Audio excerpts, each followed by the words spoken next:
Hey, welcome, Coach Peck. How are you today? I'm good. Good to get to know you. And, I have done a couple of similar things like this before, but this will be good. I appreciate that you would be interested in, what I bring to the table and a little bit about me. And so let's start out with where you grew up. Yeah, I grew up Salt Lake area. Actually would have, as a kid, we lived in the West High boundaries over in the Rose Park area. Okay. And grew up playing. My first love was baseball. It was the first sport I ever played. And then I got into football when I was I want to say I was 8 or 9 years old. It was the first year that I played football. And parents had me when they were young. Oldest? I'm the oldest. Gotcha. Okay. Yeah, have 3 little sisters. Oh, lucky. 3 little sisters, and 2 of them live down here. My sister Gail lives here in Fairview. Lived out in Milburn for a while, and anyway, she's right here in Fairview now and works for Centricom. And then my next sister, Christy, is the principal at North Sanpete. Okay. At the high school, and then my little sister Stacy lives up in Bountiful. Okay. Yeah. So Rose Park, was that before Rose Park was not the best part of town? Yeah. Back then it was just a suburb. It was just a suburb, and we were on the outskirts of that. Even we didn't live right in Rose Park, but that was the general area. Rose Park actually was where I played my first Little League football until I was in 7th grade, and then we ended up moving to West Valley at the time. But so my Little League baseball and Little League football and stuff like that all started in that general area. Gotcha. How'd you like growing up there? I loved it. We were out in an area where you had it was definitely more country. It was. It wasn't like it is now, where you have all the subdivisions and everything, and the houses are on top of each other. And I remember as a young kid, I was 5 years old when I remember getting my first a dog. Her name was Pixie, and it was an English pointer. We were my dad loved to hunt pheasants, and I just remember getting this pup, and me and this dog, until we had to put her down when I was like 19, 20 years old in college. She kind of become my best friend at the time. I would go out and I remember when I was 8 years old going out and taking my dog, and we was going out hunting, and you know what? And I remember bringing back a bag of sparrows and blackbirds. I would have been in big trouble if I shot a robin. So I knew what birds I could shoot and which ones I couldn't. And I remember coming back after I had just barely had my new BB gun, and coming up and putting a bunch of these dead birds.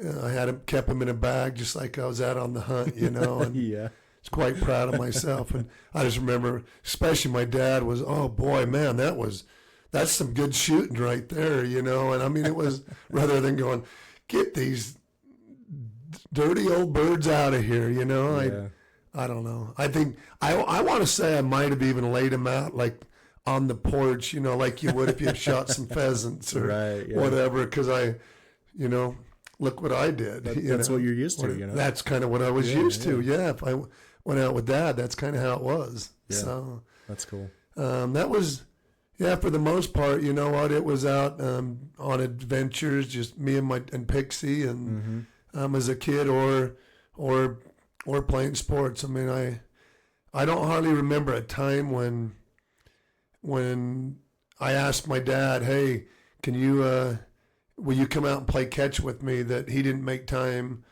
to come out and play catch with me, Awesome. And usually at that time it was with a baseball. And as a Little League baseball kid, I'd say, by the time we moved when I was 12 years old. Started baseball probably around 8 years old, but between that 8 and 12-year-old, I mean, I was I was a pretty accomplished baseball player. I mean, I remember I would go get a bucket of rocks. I'd find all the rocks that I could. And I remember spending hours just out throwing rocks at a telephone pole across the road from our house. And I'd just go stand out there, and sometimes I'd be a little closer, sometimes I'd be back, and just to practice aim. I just remember, that I would throw rocks, and my goal was always to get more than I ever had before, like in a roll. How many times can I hit that pole in a roll? And later that led to, I remember, there was at least 2-3 times where I would, I could knock a bird out of the tree with a rock. I mean, That's pretty good. Yeah, no, I got pretty good, and it was, and I know that it was from spending a lot of time out there throwing rocks at the telephone pole. Mm-hmm. And then I don't know where it all started, but then we would have contests. My dad would come out and go, all right, let's see who can, okay, look at that tree over there. Okay, let's see who can hit the tree first, whatever, that kind of stuff. Yeah. And that probably seems kind of corny, but I'll tell you what, I think that it really helped me as an athlete, because I as a Little League baseball player, I was definitely and I'm not saying it to brag or whatever, but I was, I'd be the first player picked in any draft. I mean, it was always played shortstop and pitched on on any of the all-star teams and stuff that I was part of. And then, so that was kind of my childhood. I remember, me and Dad going out and with the 22s and stuff at a young age, and just out in the country where, there just was nothing west of us. You could go, and the first, I'd go way out west. It was probably, I want to say at least a couple miles away from our house was they call it the Surplus Canal. It was a canal that, big canal. I mean, that went through Salt Lake, and I'd go out there, and I remember just finding all kinds of ways of fishing, and it was always catfish and carp, and we would eat a lot of times the catfish I'd keep, and we would eat them. The carp would, of course, wouldn't, but I mean, I would go do that, and so it was good times. Yeah, good times. Heck yeah. So kind of country, even though it was Salt Lake per se. Well, Salt Lake was more the Rose Park. When you went east from where we were actually just west of Redwood Road. Okay. But our boundaries was the West High School boundaries, and it was address was actually second south, and probably at the time would have been, I mean, knowing now what it is, probably like 8th West or 6th West or something. So west of Redwood Road, if you know that area at all. Yep. But so, and it was a great place to grow up. We had friends and, even a couple of relatives that lived there fairly close, and nice, great place for a kid growing up. We used to have there was another smaller canal that water would run through real close to our house. And we would go put a rope across, and we would swing across it. And of course, sometimes you'd fall. And I remember as a little kid, this canal, when at different times during the year, there would be no water in it. And I remember as just a young kid, maybe 5, 6 years old. It was only one house away from where I lived, and I always thought it was kind of cool to go into the canal and go underneath the road and have cars going over the top. And I was told by my mother, no, you don't do that. And I remember getting in trouble more than once, from sneaking over there, and they couldn't find me, and they found me underneath the road there. Yeah. So, but really fond memories. We had cousins that lived right next door that had fruit trees and stuff, and then I do remember one story. I guess I was just really, really young. We had a railroad track that came, honestly, like right behind our house, within well, I'm going to say we were on probably about an acre of ground, maybe a half an acre of ground, was what our place was on. And I guess as I don't know how old I was, but maybe 4 years old, not very old at all, and wandered out onto the track to the point where the story goes that a train had to stop for me because I was out there. And that would have been pretty close to the train station, wouldn't it? Well, it was further west. I mean, if it kept going into Salt Lake, then I think it would go. But it was just west of, if you know where Redwood Road is compared to where, So it wasn't, too far from there. But anyway, great childhood growing up, and awesome. And sports, especially baseball at that time, become a big thing. I remember my first year playing Little League football, and they ran us, started doing a bunch of running. Baseball, we didn't do too much running, but I remember the first time they ran us on a big long run. I was like going, I don't know if I like this all that much, but ended up kind of getting used to it. And right. There's definitely a little bit difference in conditioning. Yes. Requirements. Definitely. So. Yeah. So really baseball was my first love, and baseball become a thing that was real big for me. And then when I was about 12 years old, though, the state come in and bought out our property to put in the belt route. I mean, it was a new freeway system that was going to go right through the area where we lived, and they tore out all the houses, and we had to, at that point, we had to look for another place. And backing up a little bit even more, my mom and dad had me. I was there first, and I want to say my mom had just turned 17 when, before they had me. Dad, I know, ended up my dad ended up dropping out of high school. He would have been going to West High School, and I want to say they both ended up dropping out at some point. And back then it was just a little bit different. And if Dad went and got a job with the Salt Lake County and ended up retiring from the Salt Lake County years later. Yeah. So back when it was good to retire from government. Yeah. No, he ended up. Yeah, and matter of fact, after he retired. That'll be probably something we'll get into a little bit. That, me and him started a family business called Peck Striping. Okay, yeah. And Peck Striping is still one of the biggest striping companies in the state, even right now. Is that road paint? Painting roads and parking lots. Yeah. That's kind of what I thought, but I wasn't sure if that's what it was. But how'd you get into that? Because my dad started working for the Salt Lake County when he was.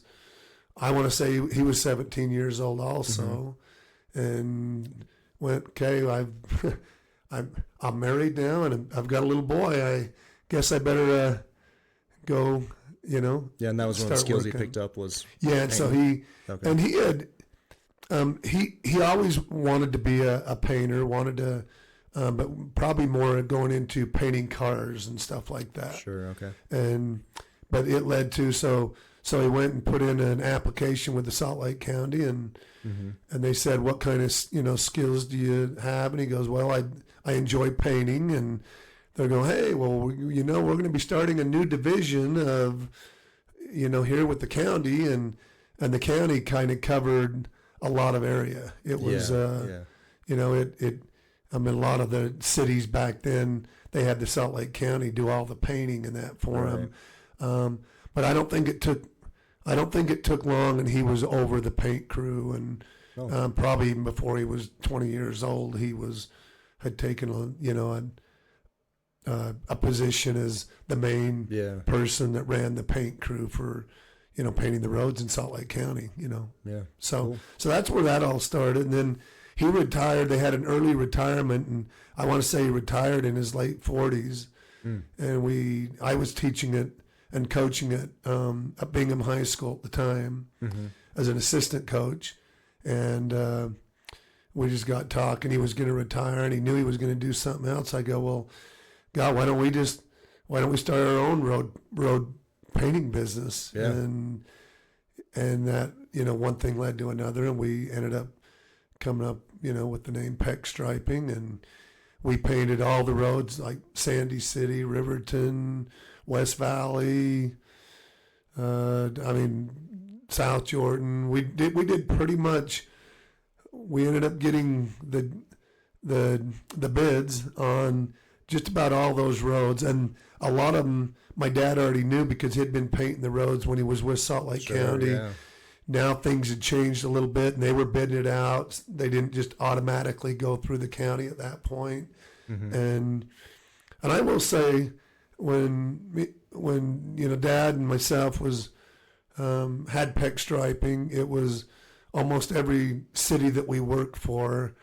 They did everything they could to make sure that we was doing their roads. They just they knew that it was going to be done right. My dad had all that experience, and Yep. and then and my grandpa worked with us too, so it was That's cool. kind of a unique thing there. And then we would have other teachers and coaches, and I know a guy by the name of Joe Sottle, the head baseball coach, Mm-hmm. has had an amazing career at Bingham High School and won state championships, and just as an icon as far as baseball coaches in the state of Utah. Would work on a regular basis with us on weekends and stuff because we become good friends, through me coaching at Bingham at the time. But it was, and the business grew, and it grew to a point where it was too big, and we decided to sell the business because I was still teaching and coaching, and but did get out for 1 year. 1 year I got out of teaching and coaching because the business was just growing crazy, and I was doing all the bids and all the paperwork and all that kind of stuff, paying all the bills, and Dad was, definitely the one that was, the technician when it came to doing the painting. And I don't know that anybody could paint a straighter line and knew, exactly how much, what needed to go in, into how much thinner, how much this, whatever. He was just really good at what he did, and so I did get out. We ran the business for 1 year, and after 1 year running the business, so I just knew that I missed the coaching and the teaching, and What did you teach? At the time, I taught different things. I mean, my first head football coaching job was at North Sanpete when I was 22 years old. Yeah, I think I've heard something about that. It was like in the 80s. Yeah, that would have been in the 84-ish, 84, 85 maybe, I think was, And I went into school early. My birthday is September 10th, and but my parents put me in early. Gotcha. So I was the youngest in my class. I mean, being the youngest in that, I remember, and I know I'm getting sidetracked, but no, you're good. That's okay. I guess you just want to hear. Yep. So I remember going into school and being put into school, and I was this kid that was just wanted to run free. And Have you always been taller? Yeah, I was always, I ended up, I was probably 6'2" in ninth grade. I was 6'2" in ninth grade. So and then I stayed 6'2". Yeah. Been pretty much 6'2" my entire time. My wife says I probably shrunk a little bit, but I don't. I debate that. But anyway, so I remember going into school, and I just hated school. Kindergarten, first grade, second, third. I dreaded going to school. And, I look back and go, part of that could have been, I was put in early and just struggled right from the beginning with the basic, skills that I needed to, to be able to be successful, and it was a struggle. I just remember I dreaded school. I did not even like school. And I struggled. I know.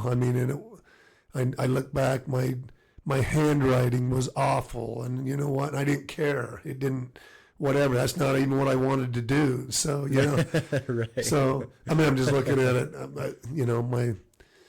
my 5, 6, 7-year-old version of me looks at it going, I didn't care about that stuff. And then, Right. but I remember in fourth grade, I had a teacher. I can picture her, and I know how she treated me. And I remember that after the first quarter, I had my first ever marks that said, you know what, he really could do some great things. Or it was something that was really positive. Yeah. Not always, you know what, he struggles, he doesn't turn in his work, his handwriting's awful. Doesn't stay focused. He doesn't stay focused. You know what? Yeah. He'd rather be out on the playground than be in the classroom, and or whatever. I don't know. I don't think that I had any real positive reinforcement. Mm-hmm.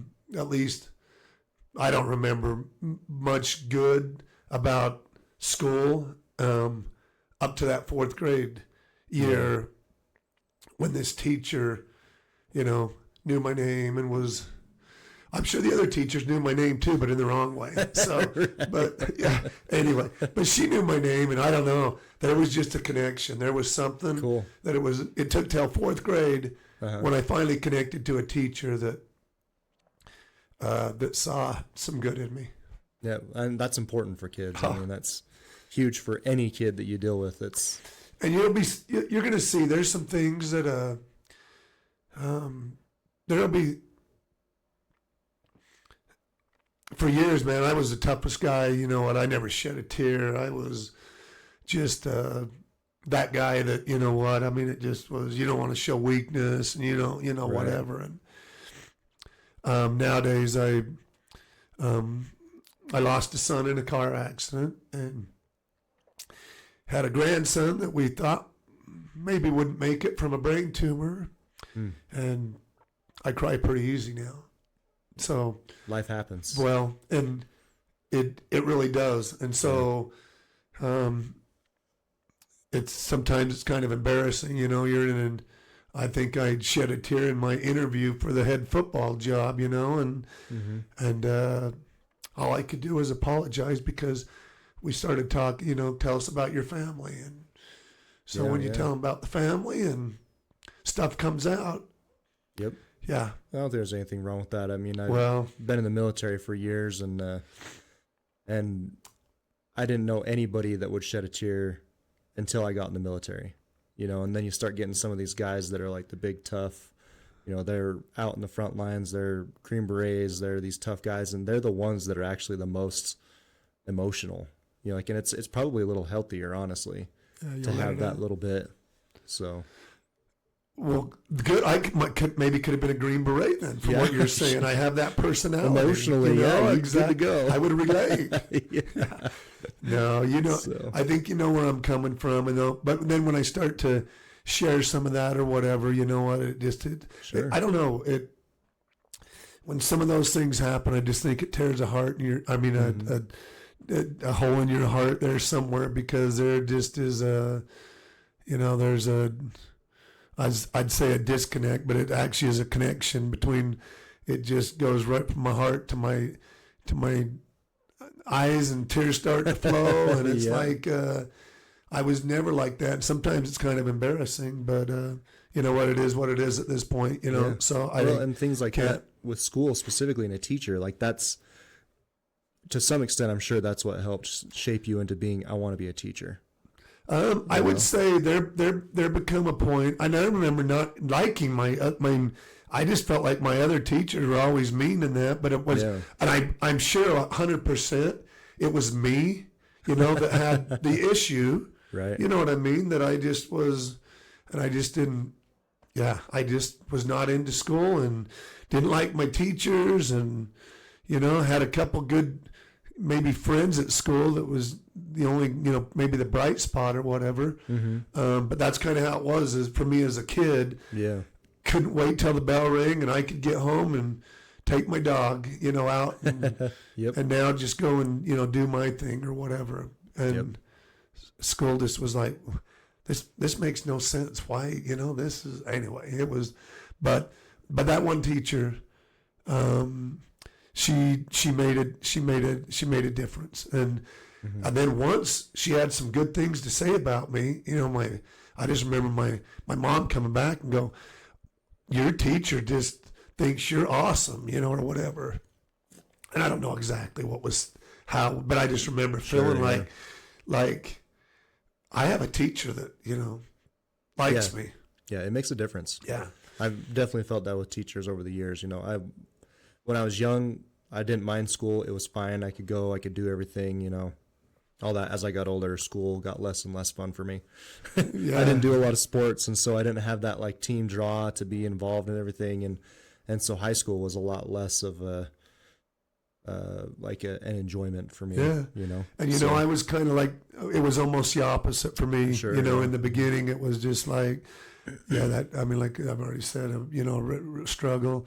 But that teacher did, and I do believe that 100% that teacher made a difference in my life, because it made me look at things different, and I've always been a person that did not want to let people down. And then once this teacher showed that she kind of believed in me a little bit, I think I kind of took off and really wanted to show her that I could even be better. You know what I mean? I can do more. I can turn in my work on time. I can, and it just led from one thing to another. And from that point on, I went from all bad marks, to probably not great marks, but you know what? I went from bad stuff, the needs improving in every area to being like satisfactory. Right. That was a win, Big improvement. Because the next year, what? I'm pretty sure that all of a sudden he is excellent in this one area, which was, PE or whatever it was. Sure. But you know what? Hey, it's still an but area. The bottom line, it was an area. Yeah, you know what? And then it led to, and what brought this all on was, you asked what I taught and stuff. And so when I think I'm going to and I think that's already kind of come out, but I think that this one teacher really changed my life and made a difference. And that is, we can all make a difference in our own ways, kind of like what this teacher did. And I think it touched me and changed who I was for the rest of my life, because, at that point, I think I become a person that, realized what somebody that doesn't believe in you can mean to you, and then somebody that does believe in you, what it can mean to a person. Yeah. And it just changed my personality. I just think that at an early age, that was a major influence on me that, it changed my life. I believe it changed my life, and it probably would have happened at some point just as I matured and stuff, I would think. But then again, what if every teacher that I had all the way through kind of just saw the bad in me? Right. Yeah, it's hard to say. I do believe this. You know what? If you tear somebody down enough times, you know what? You keep telling them they're a dog. It won't take them long before they start barking. They'll start to believe it. Yeah. Completely agree with that. Heard that term one time, and it was like, you know what? I just went, boy, is that not the truth? Yep. And I know for me as a coach, every single kid that I coach is important. Yeah. That's good. And I don't care. If he's the first team All-Stater or the kid that doesn't play at all, I want that kid to feel important and that he's part of. And I'm sure a lot of that was from my upbringing. Yeah, well, you might not know the influence that you're going to have. Like, I'm sure your teacher saw the improvement in you, but whether she knew that was her or not, and then any other teacher that you might have had that had the same influence on you, what kind of influence are you having as a coach, as a teacher, and how important is that? I really think that America is, I don't know football, I guess I'm talking from soccer mostly, but I don't know that America has, they've like really put a bad name on coaching. You know, they don't want their coach to yell. They don't want their coach to do this. The parent knows how to coach better than the coach does, and it creates this environment where the coach like can't coach the kids. And the effect that a coach has, just from the coaching aspect, let alone a teaching aspect, but just a coaching aspect is, in my opinion, it's insurmountable from what you can get as a youth being coached by a good coach. You know, I agree. I mean, I totally. I just think that and sometimes it just takes one person, in somebody's life to make them look at things different, and it can change a life. Yeah, it really can. And I've seen it in my kids. And I hope that, and I do know that that's how I've coached and how I've tried to go about, things for a long, long time. I'll give you an example on that one. There was a time when I was an assistant coach and coaching for some other coaches, and maybe they were old school or whatever, and they were the type that would go up and grab the kid by the face mask and, or just, use language that I don't think is appropriate at this point. Mm-hmm. And we'll go into that a little bit, what kind of program we're running, but it was to the point where I was going, you know what? And it was deep rooted in me somewhere. And I'm sure it's all coming out right now where that deep roots came from, whatever. But I was like going, I don't want to coach if it takes what I'm seeing some coaches, how they coach, and it's just hardcore. You know what? I'm going to tear kids down to get the best out of them. Mm-hmm. Then I don't want to coach. I want to get out of coaching because I don't want to be part of a program or a team that is like that. Yeah. So let's just say, I went about things a little bit different and learned, good and bad. Mm-hmm. And some of these coaches were great coaches, and they had good programs, and they did really good stuff. Yep. But you know what? It wasn't going to be the way that I coached. And I'm loud, and I expect certain things. I mean, I'm demanding as a coach, but not demeaning, I think, as a coach. You know what? And I will call a kid out if he's the last one because he just didn't hustle off the field when everybody else was sprinting as hard as they could go. Mm-hmm. I'll call the kid by name. You know what? You're the last one. You better be ready. You know what? We got to have more of an effort from you. That it doesn't matter whether you're the best athlete or not the best athlete. When it comes to an effort, you can, if you want to be part of a team, I feel like every single kid, you want to feel like you're a part of this, then you better bring something to the table that's going to make us better. And that's what my expectations are of every kid, in our football program, and has been for a lot of years, and still is, as the football coach at North Sanpete now. So, it's definitely like the forge is where we're built. Like you have to have struggle. It has to be difficult, but a coach can walk the line of making something difficult and rewarding. And that was a big thing that I saw, like in basic training and stuff. They don't have that as much. Like they really wear on the side of this needs to be a struggle, but then in the end you get to have that. This is a positive thing, and you get to experience things, and then to look back on your life from that point till now, for me at least, the benefits that I got from that difficult time are insurmountable. But they're also older kids. That's the other thing too that we kind of got to think, like, coaches are dealing with kids that are, single digits to upper teenage years. That's like the common. You go to college, obviously that's different, but in that high school, middle school, elementary age, you can't have that like just grind kids down. Yeah. There has to be the positive. I agree. Yeah. But you do have to have the grind. Yeah. Or they don't grow thing. either. They got to know that it's exactly. Yeah, that it's there.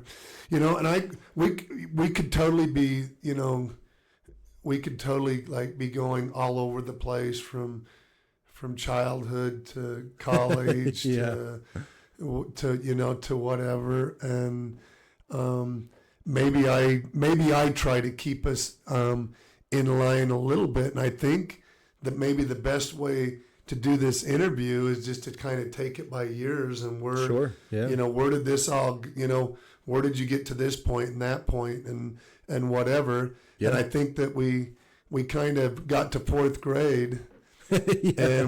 but that was a major, That's a to big me, event. that was a major turn in my Yeah. life, and if, man, it would be such a disservice if I didn't let everybody know how much I appreciated that teacher. And I hope that all come out, and I think it did. Yeah. That, Yeah, definitely. That teacher was life-changing Yeah. for one young boy. Mm-hmm. And I'm sure she changed the lives of a lot of kids, Sure, yeah. Mm-hmm. that came, through her program. But, from that point on, I think school become, from that fourth grade year on, I think I just started to get better and better. Not that I was ever like great, but, now I went into junior high and, Mm-hmm. I was, one of our biggest changes was, and I think we talked about it a little bit, was we moved when I was 12 years Mm-hmm. old. Okay, so all of my elementary years, were at this Riley Elementary, and it was in the Glendale area. Okay. We were bused from where I lived out west Mm-hmm. over to Glendale. So Glendale was more in the South High area Yeah. at the time, that Glendale area, but that's where the elementary was that they sent me to. Okay. My grandparents lived about a block away from the Riley Elementary, even though I lived, probably 10 miles, maybe Yeah, something 15. like that. I mean, we were a ways out west, Mm-hmm. but we lived definitely a ways away from the elementary school. But I remember a number of times for lunch, I would go over and have lunch with my grandma. Because I could just walk. I could walk across the street, and Yeah. like seriously within a block to 2 blocks, they lived. And my grandparents had a real big impact on my life, also, just in a real positive way. Awesome. But I remember going over, and to me as a kid, I just remember my grandma. Anytime that I could come over and spend my lunchtime with her, rather than going out and playing on the playground or Mm-hmm. whatever. I remember as many times. I wouldn't do it all the time, but I remember a lot of times I would go have lunch and just grandma would have a peanut butter and jam sandwich ready for me, and that sounded way better than whatever the health food was that they were trying to feed us at the school or whatever, But that was a fond memory for me as an elementary school kid, going over and spending time. And sometimes my grandpa would be there. Usually he was a mechanic, worked for Garrett Freight Lines, so grandpa wasn't usually there, but my grandma was always there. And I just knew I could always go over there, and she didn't need to know if I was coming or not, but she would immediately have something ready because I couldn't be late going back and that. And so those were really good memories. Yeah, that's great. At the time. And this will come out too at some point. I think I told you how, growing up as a kid, there was those frustrations as a younger kid as far as with school and stuff like that. And I can honestly, I don't even know if I should say this, but my kids know too that I always taught, what you always look out for those, for the kids that are being bullied, or the ones that maybe, maybe don't have friends or whatever, and you always look out for those kids. And my grandma and grandpa probably was the one that really instilled that in me. They adopted and brought in foster kids, and they adopted 2 kids, and they just grew up with not a whole lot, but whatever they had, they were willing to share with anybody that didn't have, what they had. Sure. They were just such great people. And that's awesome.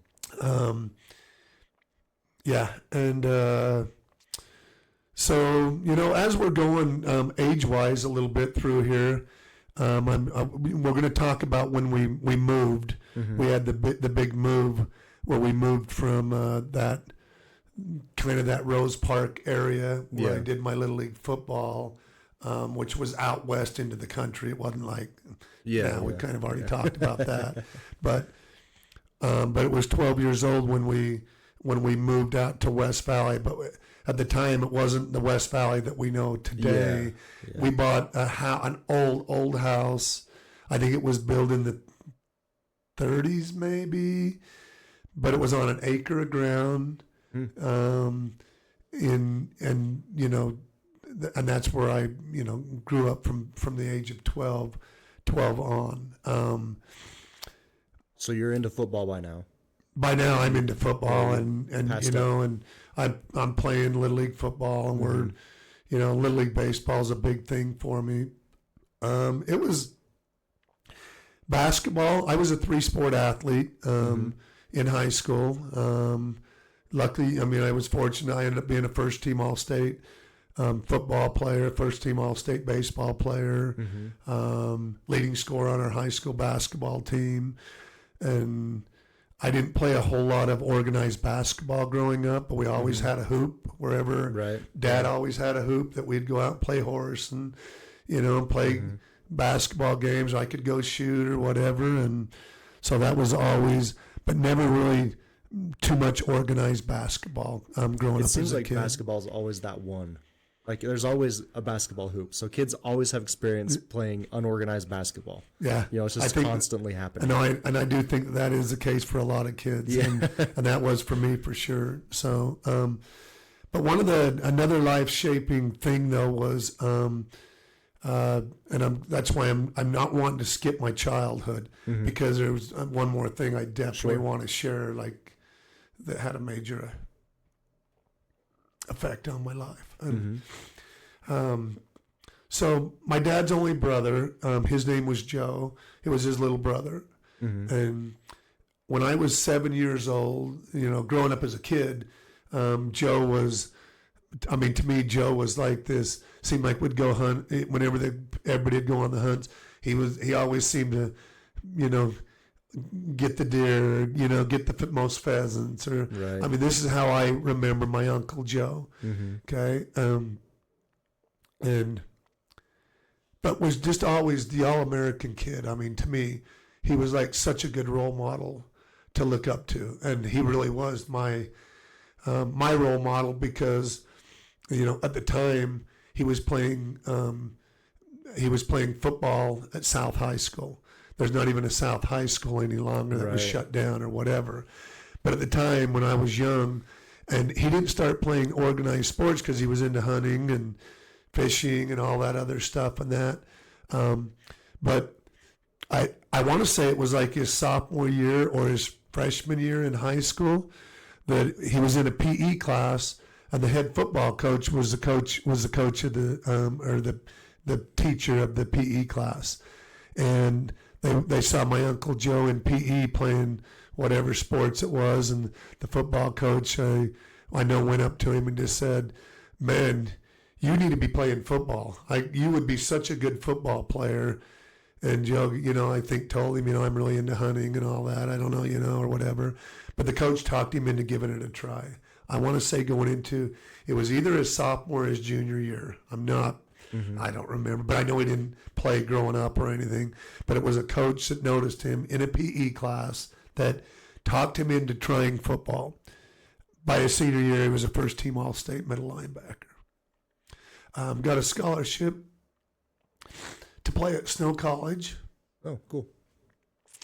Was at Snow College, and that's when they had the draft. Obviously, you've served, and it was at the time of the draft, and he was drafted into the Vietnam War. And, of course, we all were concerned with it. I didn't know really as a 7-year-old kid. I didn't understand it all or whatever. Sure, yeah. And it was right towards the end of the war.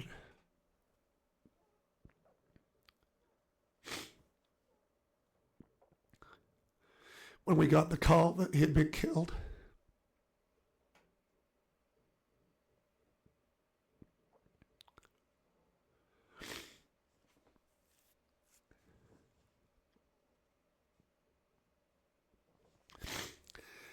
And as a young kid, that was devastating to me. I'd imagine having your role model like that, you know, and someone you love. God, it's darn cold. It's just, you know, I really have had a cold, but this doesn't help, you know. So, Sure. but I remember, yeah, I mean, even to the point where it was kind of like memories of hearing my mom and dad Mm-hmm. breaking down. I remembered as not really knowing what was going on. Yeah. And finding out that my Uncle Joe was killed was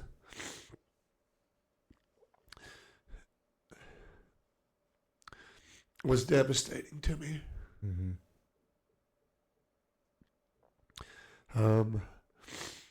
And so, yeah, that was a major thing, you know, in my life. And then growing up, I told you how close I was with my grandma and grandpa Peck. That was Mm-hmm. Joe's mom and dad. And Right. and then as I grew older, you know, we started to really have success in sports, and I actually had some success in the classroom. As I got older, I think I graduated from high school with a 3.5 grade point average. Heck yeah. You know, I just remember, you know, that I remember more than anybody my grandma and grandpa Peck would say a number of times. They would go. I was always Little Dave. My dad's name was David, and my given name is David. Mm-hmm. And he was always Big Dave, and I was always Little Dave. Okay. I mean, growing up, I mean, I still have aunts and uncles that call me Little Dave. Right. You know, and so I was always Little Dave. He was Big Dave, and that was how, you know, how it was. And but I remember my grandma and grandpa both going. This was as I would get older, whatever. They would bring up a number of times of how much I reminded them of Joe, of my Uncle Joe. Sure, yeah. Mm-hmm. You know, so much to the point where you know, it became personal for me. It drove me. Yeah. I mean, I would, you know, think about quitting, you know, maybe a sport, or quitting this or quitting that or whatever. I remember going into college, and I know I'm skipping just a little bit, but it kind of goes along with this. I went on a scholarship to Southern Utah to play football at Southern Utah on a football baseball scholarship. I played, you know, I all stayed in both sports, and they wanted me to come down and play both sports for them. And at the time I was recruited, and we'll get into our high school stuff a little bit, but I was recruited, you know, by Wyoming, you know, Weber State, Southern Utah, Snow College, Ricks, BYU offered me a walk-on. I mean, as a walk-on, you know, and at the time there was no way I needed money if I was going to go to school or whatever. But anyway, those were some fond memories, and I'm just lost what I was gonna say. Oh, but going back to being my grandma and grandpa always going, man, you remind us of your Uncle Joe. Mm-hmm. Just how you go about things, you know, how you do stuff, and how you whatever, you know. And then as I went through high school, I had an amazing high school career with just great friends and great people. I mean, I just can't imagine it being a better situation than what I had at Cyprus High School. Cyprus. Graduated from Cyprus High School out in Magna, and it was,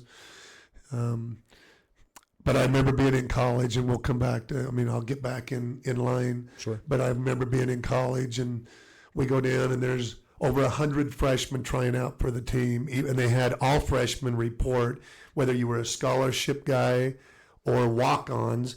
They had like a 3-day deal before all the upperclassmen came, where it was almost like a 3-day tryout deal, and I was going to make the team no matter what, because I was one of the scholarship guys, but they wanted all freshmen to come and report to that.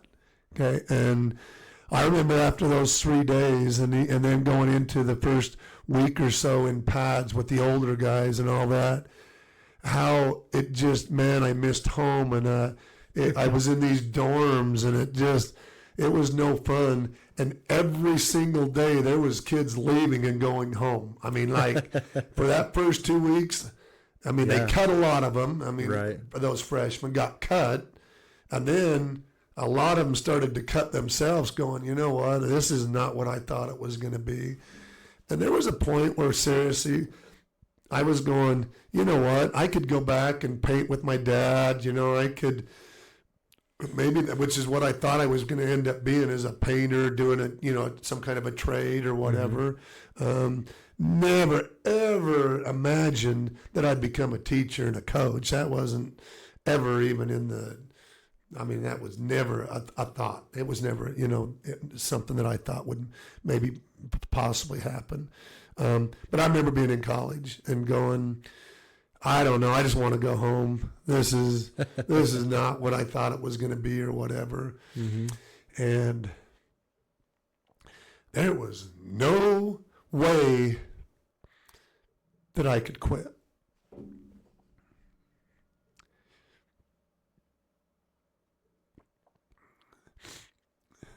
Because my Uncle Joe was never a quitter. Yeah. And all my family, people that believed in me, that I could do more. It wasn't an option. Quitting was, as my friends, even my own friends from my own high school, were leaving Southern Utah, down there with me and saying, I'm going home. You want to come? I was like, I can't. And that was, I've even shared this with the North Sanpete kids already, the two things that drove me the most.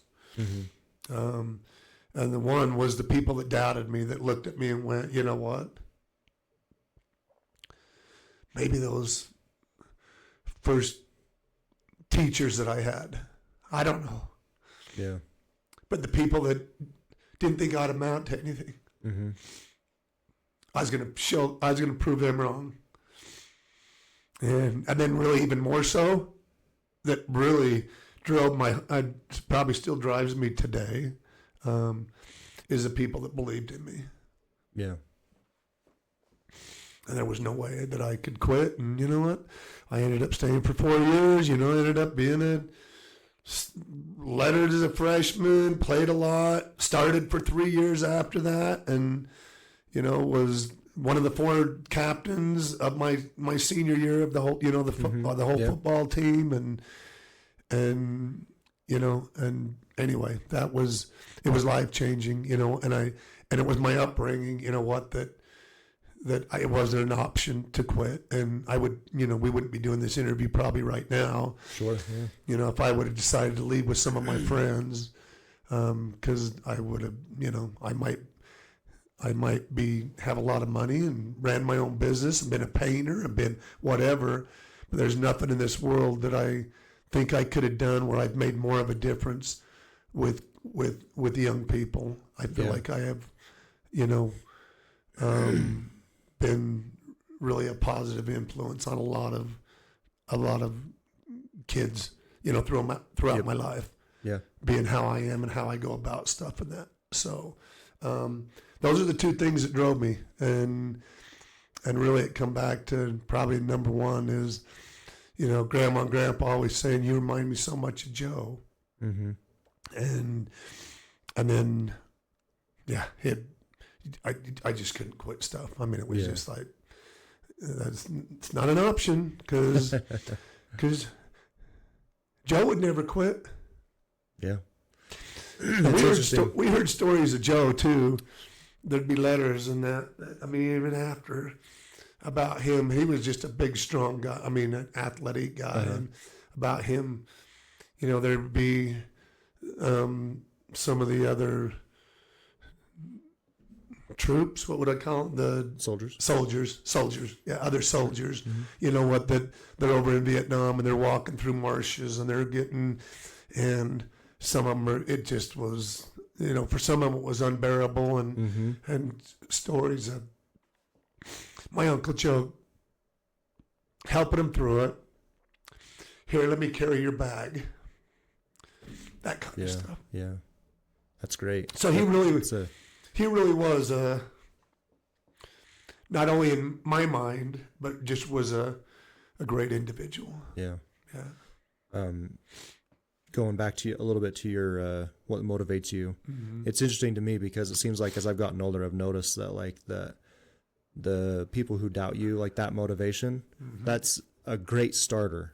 Like that'll get you started down the path of I'm going to succeed. Right. But it's not until you remember the people that really support you and love you and things like that, that like that's what gives put you over the hump. Yeah, that's what really gives you the the people that doubt you will get you so far. That's a great way of putting it. And but the ones that really are going to put you over the hump are the people that believe in you. Exactly. That's a good analogy. I mean, I don't know that I've actually put it that way.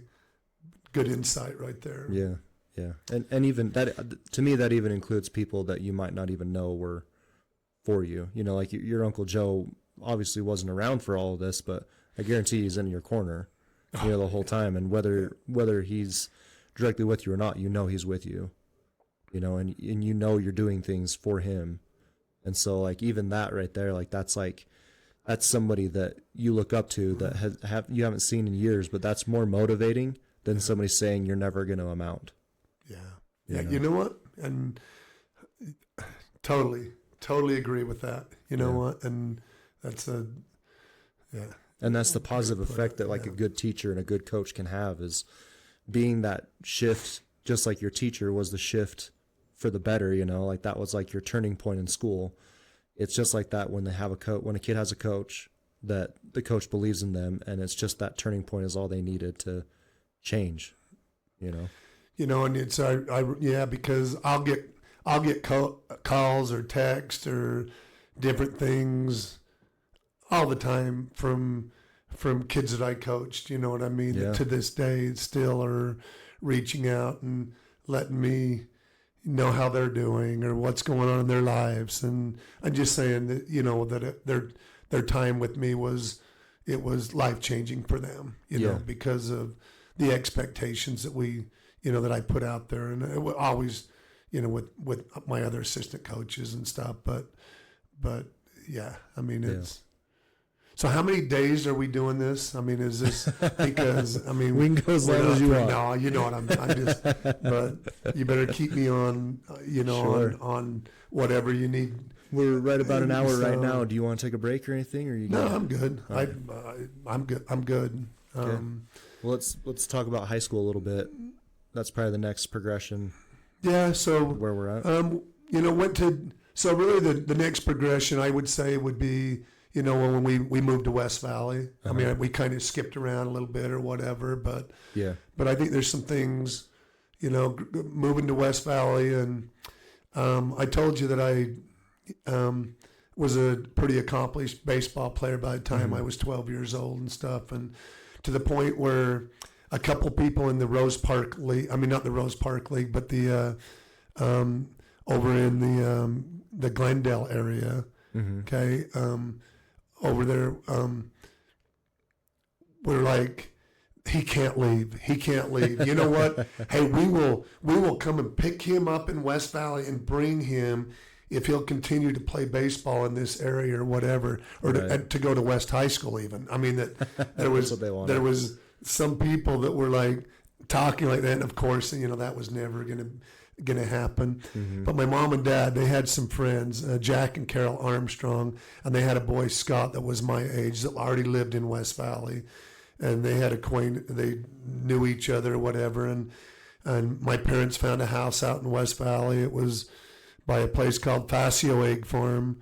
My mom ended up working there. I worked there for a couple years as growing up, but we were it was on right below where Hunter High School stands now, but Hunter High was never there at the time. But it was on 5200 West and 3802 South, 5200 West. So if anybody knows addresses or whatever, anyway, right there in West Valley, but it was a little bit further west. Kind of, you had Magna, then you had what they called the Hunter area. Hunter, it was called Hunter at the time, and then that's where the Hunter High School came from, and then it all become West Valley, then Magna, over the years, as far as that went. But during that time, when we moved out there, so this Scott became one of my best friends, Scott Armstrong, and their baseball team didn't do very well the year before out there, and they had the number 1 pick in the draft that was going to be a draft out there. I just remember all this, and I just remember the coach. The Armstrongs had let this coach know, Greg Rolfe.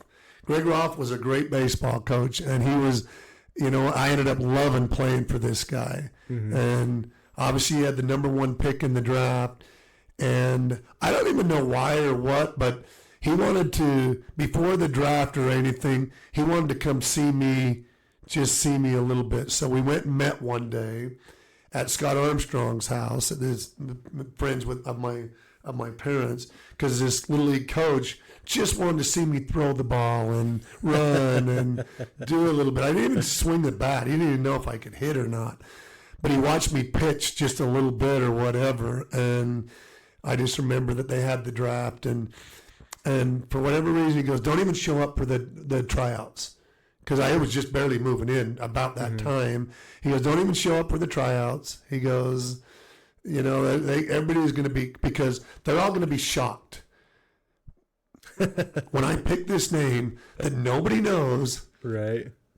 Yeah. So that became kind of a big deal. You know what I mean? That it was like, I might go, well, whatever, okay. I mean, because we were just, didn't even know really about didn't know a whole lot about it, but I remember that was kind of, to this coach or whatever, he was going to, because there was a couple other kids that everybody knew had grown up, and they were the kids that were going to be the first and second pick, and who was it going to be, whatever, one of those type of deals. Yeah. So anyway, first pick in the draft ended up being David Peck, and everybody was like, I guess, I wasn't there or whatever, but it was, this is who we're going with. What is he thinking? Is this coach, does he not know he just passed on the 2 best kids in the league or whatever, And, right. And they went from worst to first. Oh, we were the Reds, and we won the league. Yep, and it's quite the turnaround. It was quite the turnaround, and you know what? And I think they were really happy with their draft pick. Sounds like it. It went well. It went well. That's where I first met a lot of my friends and become become close with a lot of kids that I'm still close with today. Scott Armstrong is one of my closest friends. Awesome. Still, to this day, and their family played a big part in my life. So, that's kind of a I don't know, a little story that I remember, that from 12 years old, being, picked, being the new kid in the area and being picked in first player in the city, their draft in this league or whatever. And at the time, I've told people too, there was a time I thought I was going to be like, baseball was, I was, and I'm not saying it to be bragging or anything, but I was like, I hit home runs. I just was, and I could throw you can't say that it didn't come back to that little kid. Yeah, I wanted to see how many times I could hit the pole with buckets of rocks, and Yeah, 100%. What do they say? It's 10,000 hours to become a pro. I don't know, but I put in those. Exactly. I can't imagine. I put in so many hours throwing. Right. And then my dad would always, was always there for me or whatever. And to this day, I believe that I probably wouldn't have been a football coach. I think that things happen in our lives that lead us in a direction. You know, I really do believe that, because I think I was, I mean, God, it makes it sound like I'm bragging or whatever, but I was just that good in baseball that was going to be my career. I mean, it was going to be like, I know I was young in that, but I could run. I was the fastest. I could hit further. I could throw. I just had the whole game. And then I go into my sophomore year. Back then, you didn't have freshmen that played on the high school level. And my sports program just kept getting better. Football, I was always, probably a good football player, okay, on all my little league teams. And I played ever since I was probably 8 years old. And I always remember being like a good player, but football was not close to being my love. Yeah. And then about maybe 13, 14, I know 100% going into my ninth grade year, I had a coach by the name of John Sudbury. And we're still going back into, so ninth grade, this played a big part in my life because I had a coach by the name of John Sudbury that I played Little League football from the time we moved out to the Hunter area, which is now West Valley. So from the time I was 12 to 13, 14, for 3 years, he was my Little League coach. Yeah. By my ninth grade year, I was playing tailback on this Little League team, and I want to say that I know I scored at least one touchdown in every single game we played my ninth grade year, and anywhere from 1 to 4 touchdowns. I mean, I had some 4 touchdown games. Yeah. And that was playing. I remember playing corner for him. And I was a tailback. So I was tall. By then, I'm ninth grade, 6'2", but probably the fastest kid on the team, and just was, athletic and whatever. And I just remember that year was like, and Coach Sudbury, John Sudbury, was the first guy that went, Dave, and they called me Dave.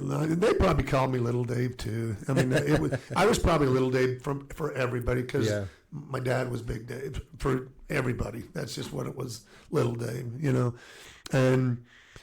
But I remember, had a great ninth grade year in football. We made it to the championship game, and we won our league, and then we ended up playing schools that were bigger than us. We played Hillcrest, Cottonwood, these kind of teams. And I want to say it was in the semifinals that we was playing. I want to say it was Hillcrest. I think it was either Hillcrest or Cottonwood, but they were both really good teams that were bigger schools at the high school level than what we were at the time. Yeah. But we had made it up to that point, and it was down to the Final Four. And I remember one specific play where our quarterback gets hit in the backfield, fumbles the ball, and the way the ball bounced, it came right up to me. I was the running back, and I picked it up and beat everybody up the sideline for a touchdown that was going to be the difference in the game. And it got called back because the ref said it was a lateral, and we had somebody filming the game or whatever. It was like one of the worst calls ever, and I'm going to always it cost us to be able to play for this city league championship in our age group. And I remember it. I mean, it was we were all just felt like we got robbed, and because it was. And then we go back and watch film, and it was like an awful call. Yeah. But one of those where we'll never forget it or whatever. But during that Little League season or whatever, I remember John Sudbury just going, "Where do you think you want to go to college?" I mean, and I'm like going, "College? I mean, that's." We don't go to college. I mean, my Uncle Joe was the first person I ever even personally knew. He went to Snow College, and so I mean, but I was never going to be as good as my Uncle Joe. I mean, he was, yeah, everything, and but John Sudbury was the first person that made me go, you think I could go play college? And this was in football. Yeah. I mean, and John Sudbury, I don't know that he'd even seen me play baseball by my 9th grade year. I mean, I don't think he even knew how good I was in baseball. I feel like I'm that's not what I wanted to come across, but I am just going. Seriously, I mean, it was really a big thing. And I remember going into my sophomore year, and this is where I think it was life-changing a little bit, where there was something that happened, okay? Yeah. And I'm playing varsity football as a sophomore. I'm actually doing punt returns. Like I am, as a sophomore, the guy back there catching the punts in the varsity games, okay, and playing some varsity tailback. I mean, even getting reps in my very first game against Lehigh. That I remember I had a couple carries or whatever over at there was a senior tailback, but it was about halfway through that season. I was returning a punt, and I never called fair catch. I was a guy that was just like, if they've got to give me room to catch the ball, I'm fearless. I will go catch the ball, and I will catch every ball. Mm-hmm. And so I never did call any. I just didn't call fair catches, and that was like and I was like, and if they hit me before the ball gets there, well, then we get 15 yards out of it or whatever. Yeah, I'm like, I'll live with it, whatever. And my coach would go, you know what? I think it's kind of suicidal. It's not a real good, good thing to probably be doing. But you know what? We got you back there because you know what? Because that's who you are. You're making things happen. Exactly. Yeah. So they didn't say, well, maybe you ought to call for catches. But at some point, you know what? I remember, and it was probably the only one that I remember bobbling the whole year. But I came up to catch a ball, and I bobbled it and went to the ground, and I just jumped on it. But somebody come in and trying to knock the ball loose, speared me and totally messed up my shoulder. And it was my right shoulder. I mean, to the point where I couldn't lift my arm. It was bad. And I didn't know what it was. And at the time, that was a long time ago, back in 70, what would have that been, 76, 77, somewhere anyway back then. I went in, had it checked by, a doctor, whatever, because I couldn't move my arm. It was really, whatever it was not good. And it ended up putting me out for the whole season, but they didn't operate. Now I believe that it was a bad rotator cuff injury. I don't know, because I didn't break my clavicle, so it was more of a something rotator or something. I mean, I would say rotator cuff would be my best guess at this point. But the doctors elected, instead of trying to go in and fix whatever and I don't even know if it was even, they took it serious. I mean, to me, it was life-changing because I was this baseball player that was I was going to play pro baseball. In my mind, I'm going to be a pro baseball player someday, and believed that I could do that. I mean, that's how I honestly felt like I was going to go be a college baseball player and just tear it up in college and be, that part, whatever. I believed in my baseball, what I could do baseball-wise. Yeah. But that injury, so then basketball come around, they go, you know what, it should get better, whatever. We went and saw one doctor, the prognosis was, I think with time it'll just start feeling better. Let's just put you in a sling, for 3 or 4 weeks, and it'll probably start feeling a little bit better, whatever. Well, then basketball came, and I couldn't even hardly lift my arm, but I played basketball my sophomore year, not even being able to really hardly shoot. It was more layups and whatever, and I was athletic because I was really a good athlete. Yeah. I could run the floor. I could play defense. And my first basketball experience, maybe we come back around on that one, okay? Okay. First basketball experience, and I'll come back to how the injury affected my trajectory, moving forward. But Kennedy Junior High, so my first year, 7th grade, I'm at Brockbank Junior High, which is in Magna. right there by Cyprus High School. That was the school that I went to in 7th grade. Finally knew some people just because of sports, but a lot of my kids that I knew were going to Kennedy Junior High, that was just below Kearns. Yeah. Because I actually lived way closer to Kennedy Junior High than I did Brockbank.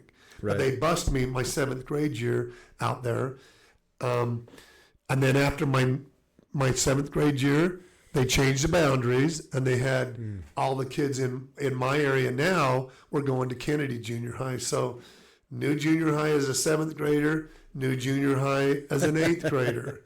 Okay. And I don't know if it was, I am going to say this. I don't know if it was my personality, and this is another part of me growing up or whatever. I remember as a kindergartner out on the playground, getting in a couple of fights with kids because they took whatever, my toy, or and it was probably more me. Could have been more me. I don't know, because I told you what I felt like when I was at school. Yeah. So probably more me. But I remember getting in some kind of an altercation, or we'll call it a fight or something, and getting suspended from school from my kindergarten year clear to my freshman year in college. Wow. I know this is not a good side of me, but I promise that I was all about bullying and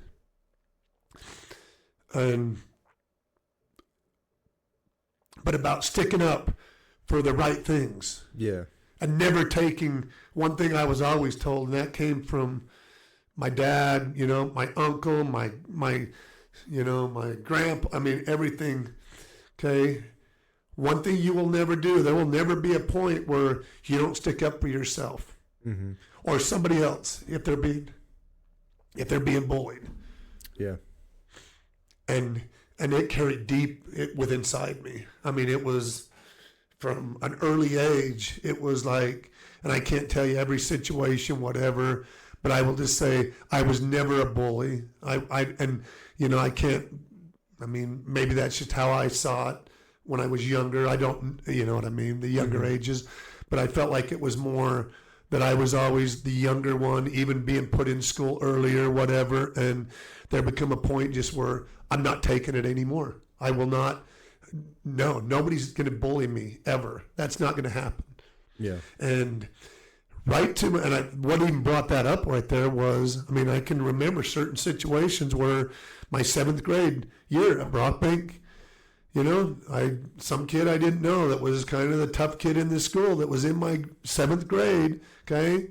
I don't even remember exactly what happened, but coming up and him shoving me and being put on the spot. Okay. You either can walk away, okay? Yep. Or, because this was the tough kid, and I'm new here, or whatever. Right. Or you give him everything you have. And I was always the one, I will give you everything I have. I don't care how big and tough you are or whatever, okay? I had something in me, that competitive fire that just went, okay, enough's enough. That's it. And it was on. And it happened in 7th grade. I remember going to 8th grade. Now I'm at Kennedy Junior High, And this kid he had hair on his face. I remember he had long hair, and he looked like he was, everybody knew that nobody was going to mess with this kid. It was just not. And I remember being in a choir class, and I totally remember this. I come walking in, I'm the new kid, and I'm walking by, and this kid comes up and shoulders me. And it happened, and I was like scared. I was like, this kid is mature, and he's like, everybody knows he's like the tough guy at this school. Yeah. And it happened, I don't know, it happened 2 or 3 times where no question he was egging me on. One day I walked into choir class, and he come up and give me one, a little bit or whatever, and it was game on. It was, and I laid into him, and it was like, Okay, don't you ever bump me again. Got broke up, you know what I mean? Most of those don't turn into big things or whatever. Right. But that kid never bothered me again. And you know what? For the most part, there was nobody in that school, Kennedy, that ever bothered me again.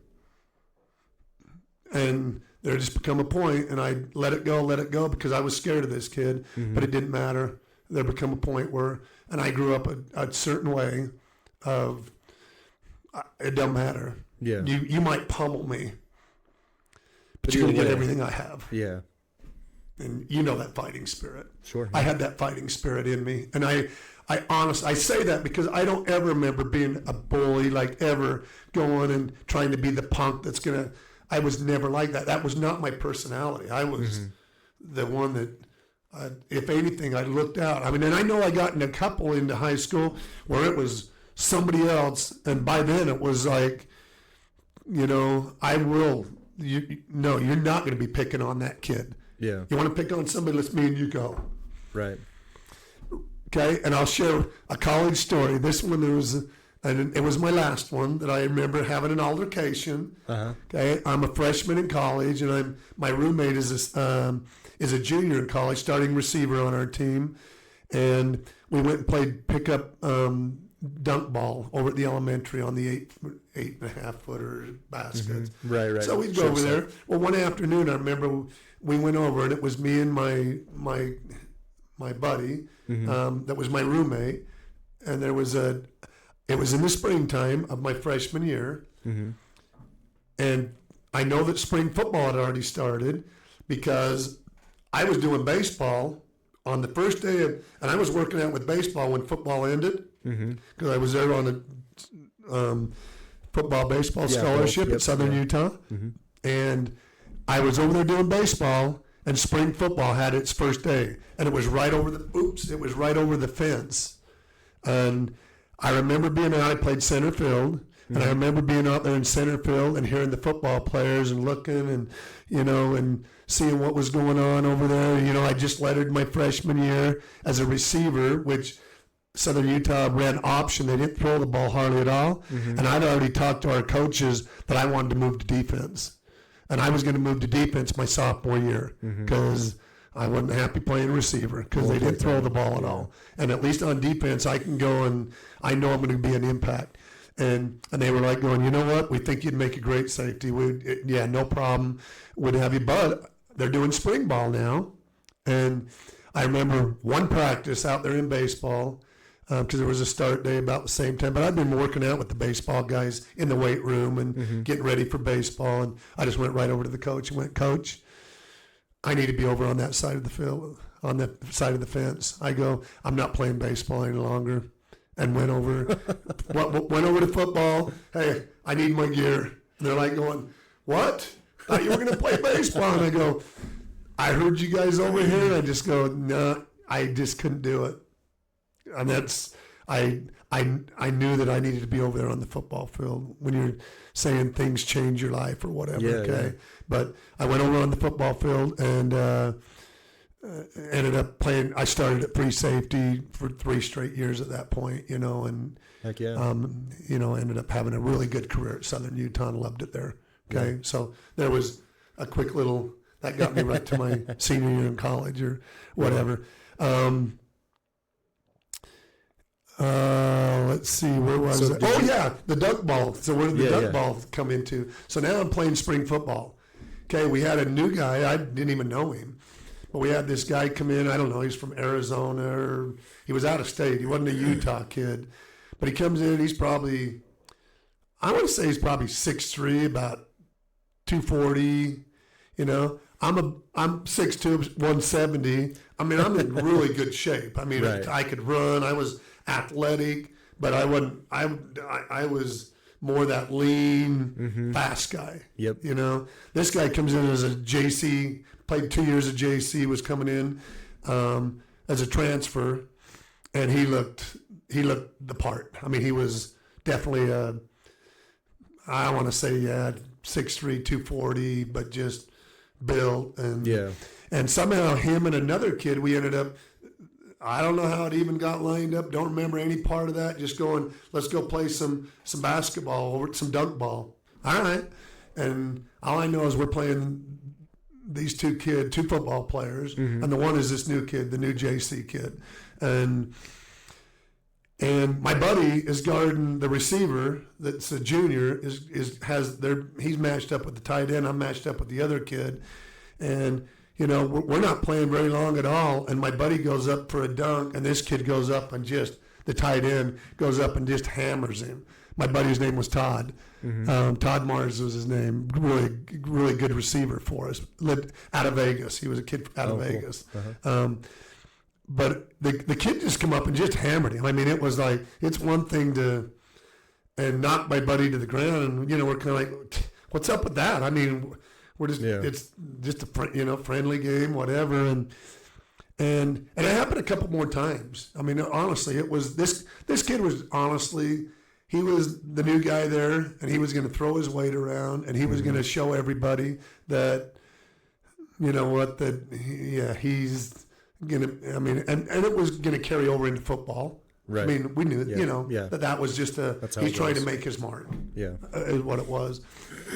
And it happened 2 or 3 times, and I just remember helping my buddy up, and as I was helping Todd up, you know, I just says, switch me. And he goes, what? I go, switch me. I got him. And they had, you know, he come in and went up for a dunk, and I went up and I just hammered him. And I knocked him right to the ground and stood over him after I knocked him to the ground. And he jumped up, and it was game on. I mean, it was like, right. And I mean, the minute he jumped up, and I mean, I just totally tore into him. And it was, anyway, one of those where I won't forget it. And it got broke up by the other 2 guys that were there. It got broke up pretty quick, but it went long enough that, you know, that one guy was getting the best of the other guy, because one guy was tired of what was going on, you know, and I just knew, okay, this is another one of those moments where somebody's got to step up for what's right here. Yeah. And it was, he was not going to, and we weren't going to walk away. I mean, there's just a time, I think you understand, totally, there's times in your life where you can't walk away from a situation, and you got to just make a choice. What do I got to do here? You know what? And that was another one of those where it was like, kind of like the kid in my choir class that was the bully that was, I mean, just making sure that I knew he was the toughest guy in the class or whatever. Yeah. And he caught me on a wrong day, or I don't even remember, but it was to the point where this is not going to happen any longer. Yeah, time to be done. And this was kind of the same thing. You know what? That no, you're not going to continue to pummel my buddy here. Yeah. And it got broke up fairly quick or whatever, you know, but let's just say that, you know, my roommate and that was just like, after the fact, was just going, I cannot believe that you just did what you did. I mean, this is after where he goes, can you not look at him? You're like you're not, you don't even match up with him at all when it comes to physicality and all that or whatever. He goes, well, that's what I thought, you know, or whatever. But he goes, I can't believe what I just, that just happened or whatever. And I just went, you know what? I've been brought up my whole life where there's just something in me that I had that in me, that it doesn't matter. Kill me, whatever, okay? I'm going down fighting, and even if it's for the right reason or whatever, then I'm gonna be a fighter. I will turn into a fighter real quick. I mean, I boxed one time in college. They had down at Southern Utah. They had these smoker things, they called it, or whatever, and I I boxed a kid out of Vegas that I guess had boxed a little bit. He was, you know, about 20 pounds heavier than me. It was just the way it matched up. And they go, you know, he's a little heavier. Do you still want to do it or not? I go, you know what the heck? I'll do it, you know? So that's like I guess that was my last fight. Because the freshman year was actually on the playground, but then it was either probably my sophomore year that I boxed. I think it was my sophomore year. They heard there was going to be some boxing matches. Anybody that, whatever, and it had paid attendance and the whole bit, you know. And I went out and boxed, this guy, and I mean, he was all bloody, but I mean, I won the match. I kept this little trophy for like years. I mean, I don't know where the trophy's gone now, but sure. I remember keeping that trophy because I was quite proud. And I remember being so tired by the end of the third round. I was like, it's crazy. And I won the match, and it was, but I guess you're getting a little feel for, you know what? Yeah, I'll go box in it. Yeah, fighting spirit and athleticism, like. That's a good mix to have when you're going to do competitive sports. Like and I definitely need. was. I mean, I was always had that athlete. I mean, to be all stayed in a couple sports or whatever. Yeah. But I definitely had the, there becomes a point where I had I mean, not only a fighting spirit, but I will. Yeah. You might just pummel me, whatever, but you'll get everything I have. I mean, yeah.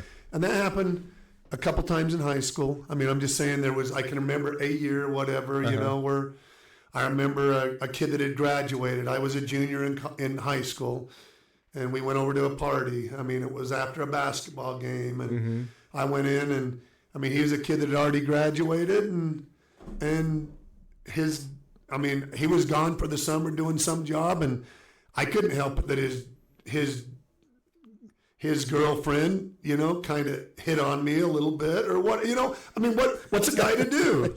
Yeah.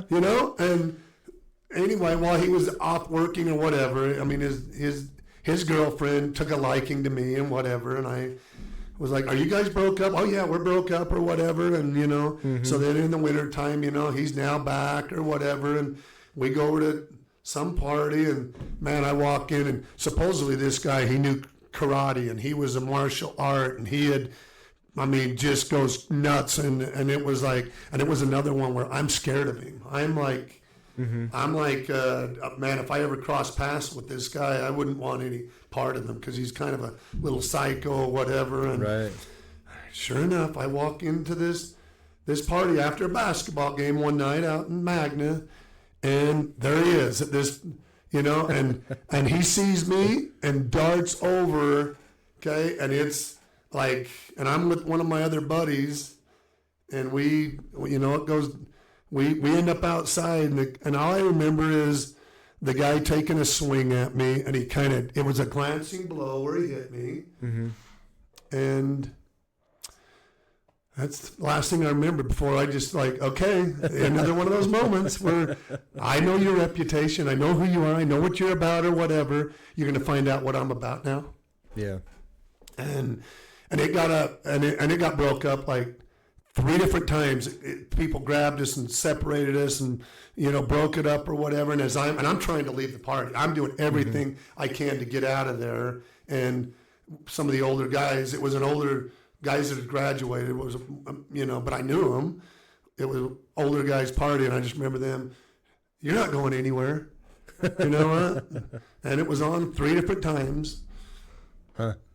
But needless to say, it was, he did not get the best of me. It was, even though I was scared, it was, right. I can't believe I'm talking about this on a radio and that people are going to hear this or whatever. But my buddies that were with me that night ever heard about it, they would be going, that's exactly how it was. Right. And you know what? And Dave didn't back down even. I mean, I tried to leave to not turn it into something, but you know what? Dude. There's a point where there's nothing you can either do. take it or you give it. Yep. Yeah. So it gets to that point. Yeah. Unfortunately. Yeah. And that was, that's my junior year. And then I don't remember my senior year. There was senior year, I think, was one up on State Street. We won't even talk about the State Street things. That was, you're either up there looking to meet girls back then. Right. You're up there with your buddies looking for girls, or you know what, or you're running into guys from another high school. Yep. And that's all I'm going to. That's all I'm going to say is that's enough on that one. And then my last action was the boxing match. The boxing match, yeah. Never had an altercation since, Yeah. No, it's good. I mean, it's like you say though, and things change with maturity. And so, like, as you mature and the people around you that you're associating with mature, you get less and less of that contention that needs to get to the physical point. But it's just like you're saying, like, comes a point where somebody is going to cross a line and somebody needs to stand up. And that could be verbally, that could be physically, that could be, you know, all kinds of different ways. And you just have to figure out if you're going to be the person that's going to say this is enough, or are you going to just, you know, walk away. And sometimes you can't walk away. Yeah. You know, sometimes it follows you. Yeah. So. And I would like to say, you know, I was never looking for it. Yeah. I mean, even when I've shared some of these situations or whatever, you know what, it wasn't as much me looking for situations, you know, that it would just, that all of a sudden it just happened. I mean, and I felt like you needed to hear a couple situations or whatever, because then you're like going, well, yeah, I don't know. That sounds like you were kind of, I mean, if you have something happen every year, well, there's kind of a common denominator there. Sure. But in my mind, honestly, I can honestly say that I was never like that. I wasn't. But you know what? But I think you're understanding what my makeup was like, you know, what it was, you know, what it was like. And I know, to get us back on track or whatever, when I told you I had that injury, okay, that injury, when I was in high school, when I was doing varsity punt returns or whatever, and my arm, okay, so I make the basketball, just a sophomore basketball team, and I made it just because I could run and I was athletic, and they knew that I had an injury, but I think that they could go, you know what, we want to look at him in the future when he's all healed up. So they put me on the team. I actually played some, but I could not. I couldn't lift my arm to shoot a regular shot. I could do layups and I could do run and play defense and all that. And they still played me quite a bit on that sophomore team. And I'd only played my 9th grade year. And I do feel like this is another one that you need to hear a little bit, because it's part of my story. Is as an 8th grader, I went to Kennedy Junior High from Brockbank. Yeah. And I tried out for the basketball team. First time I'd ever tried out for a basketball team, mainly playing, you know, pickup games and stuff, you know, whatever. Yeah. But totally, since I was a little kid, football and baseball were both of them. You know, I mean, I was totally into those and pretty good at them. And so I thought, you know what, I'm going to try out for the basketball team. And we had a coach that was the PE teacher, whatever, and I try out for the basketball team my 8th grade year, and I got cut. I didn't make the basketball team, and man, it was a little bit devastating, because I was so good in my other 2 sports. This is the first time I ever tried out for basketball, but you know what? And I wasn't polished. I didn't handle the ball real well, and so I mean, I kind of get it. I mean, you know what I mean? I get it, but I'm sharing this story because another guy made a big difference in my life. So I don't make the team. Nope. I mean, it was. I was a pretty competitive kid, and it was a little bit devastating, but not to the point where it wasn't your main sports. It wasn't my main. My other 2 were my main ones, but I was a prideful person though too. I mean, it was more, you know. Yeah. Coach, you made a mistake there. I mean, you kept those kids over me. That was, you don't know me then. And he didn't. I mean, I didn't have him. I didn't, you know, whatever. Yeah. I just knew kid in the school. He just didn't, whatever. At least, of course, that's what I'm going to think, you know. But I remember, you know, not making it or whatever.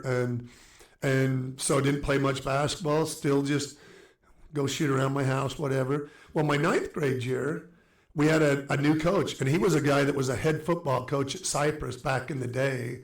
His name was Glenn Rupp. And Glenn Rupp was just a beast of a man, like 6'5", you know, probably 280, I mean, 270, 260. I don't know how big, but I just remember this guy was, you know, I mean, I knew of him growing up as a little league, playing little league football at the high. But he took this middle school job at Kennedy Junior High, and he ended up replacing this other coach and become the head basketball coach. Okay, I had a PE class with him and got to know him a little bit, and he kind of knew people that I knew, especially like John Sudbury. They knew each other, and we got talking and whatever. And, you know, and then basketball comes around. I really was not even going to go out for basketball. But this Glenn Rupp, I had me in PE and started talking to me, you know, and going, and he goes, so how many years have you played? I said, I've never played organized basketball. I've only, you know, whatever. And I go, and I tried out for basketball last year and got cut. And I remember him going, what was that guy thinking? He goes, are you going to go out for basketball this year? I go, I wasn't planning on it. You know, I mean, You got cut. I got cut. I mean, why would yeah. I go? And he goes, you're going out for basketball. And not only did I make the team, but I'm one of the starters, and you know what? And I just would beat people up and down the floor and play great defense and whatever. You know, I still couldn't handle the ball that great. I wasn't, but you know what? He saw a place, and he totally could see the athleticism and the toughness and the everything else that went with not being able to handle the ball, but being able to finish at the rim and could make foul shots. I was good at shoot. I mean, I could make shots, but I wasn't very polished as a basketball player. But had an amazing year. I ended up loving that, playing for Glen Rupp. This 9th grade basketball team at Kennedy Junior High, you know, we ended up winning tons of games, and it was awesome. Great experience. I mean, that was sweet, you know, to where it made me want to now play basketball, you know. Yeah. Even though it was my third sport, it really was the one that was just something to do in the wintertime. Sure, yeah. But that's why I went out as my sophomore year, is because of my experience that I had as a 9th grader for Glen Rupp. Gotcha. And then so I ended up making the sophomore team again. By now, people out there, they just knew my athleticism and went, he's hurt. I know his shoulder's still bad from football, but we're going to keep him on. Well, that shoulder injury went right into baseball, and baseball was my first love. It was, I mean, I had been throwing, and that was my sport. And by the time baseball come around, I could not throw a ball from third base to first base. I couldn't still, whatever this injury was. And I want to say we went back in and had it looked at again, but they were like, you know what, we don't think that operating on it is going to be the best thing. And to make a long story short, it was, so my entire sophomore year after that injury was trying to prove myself with a shoulder injury that I couldn't lift my arm above my head. Yeah. And still was, I mean, trying to throw like side. It seemed like if I kept my throw down, I could at least throw the ball a little bit. I mean, I'm a center fielder. Now I'm center field, and I can't throw. I would have to underhand the throw to get it far. I just couldn't. Yeah. So they moved me to like third base, because I could sidearm a little bit, but it wasn't. And the head baseball coach, he didn't know me from Adam, really. He was a new coach there. You know, all he could see is I didn't throw the ball. I couldn't throw, and I was whatever. He had no idea about what I grew up. Right. Baseball was, I mean, grew up being, that was my sport. And I was, like, I honestly believe that shoulder injury changed how I went about things, okay? And even with that said, by my junior year, we ended up playing for the state baseball championship at Cyprus High School.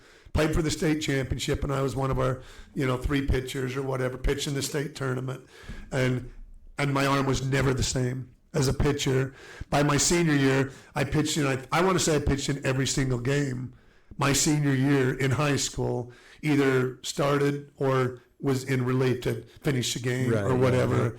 And my arm was, I mean, it was pretty hammered by the time I was done. But my injury, if any injury I ever had, my college football had that same shoulder. If I hit it just right or whatever, never, whatever it was, never did heal up right. And I still think that it ended up, I think it was probably rotator cuff that was just messed up or whatever, and probably could have just been fixed back in the day if it would have been.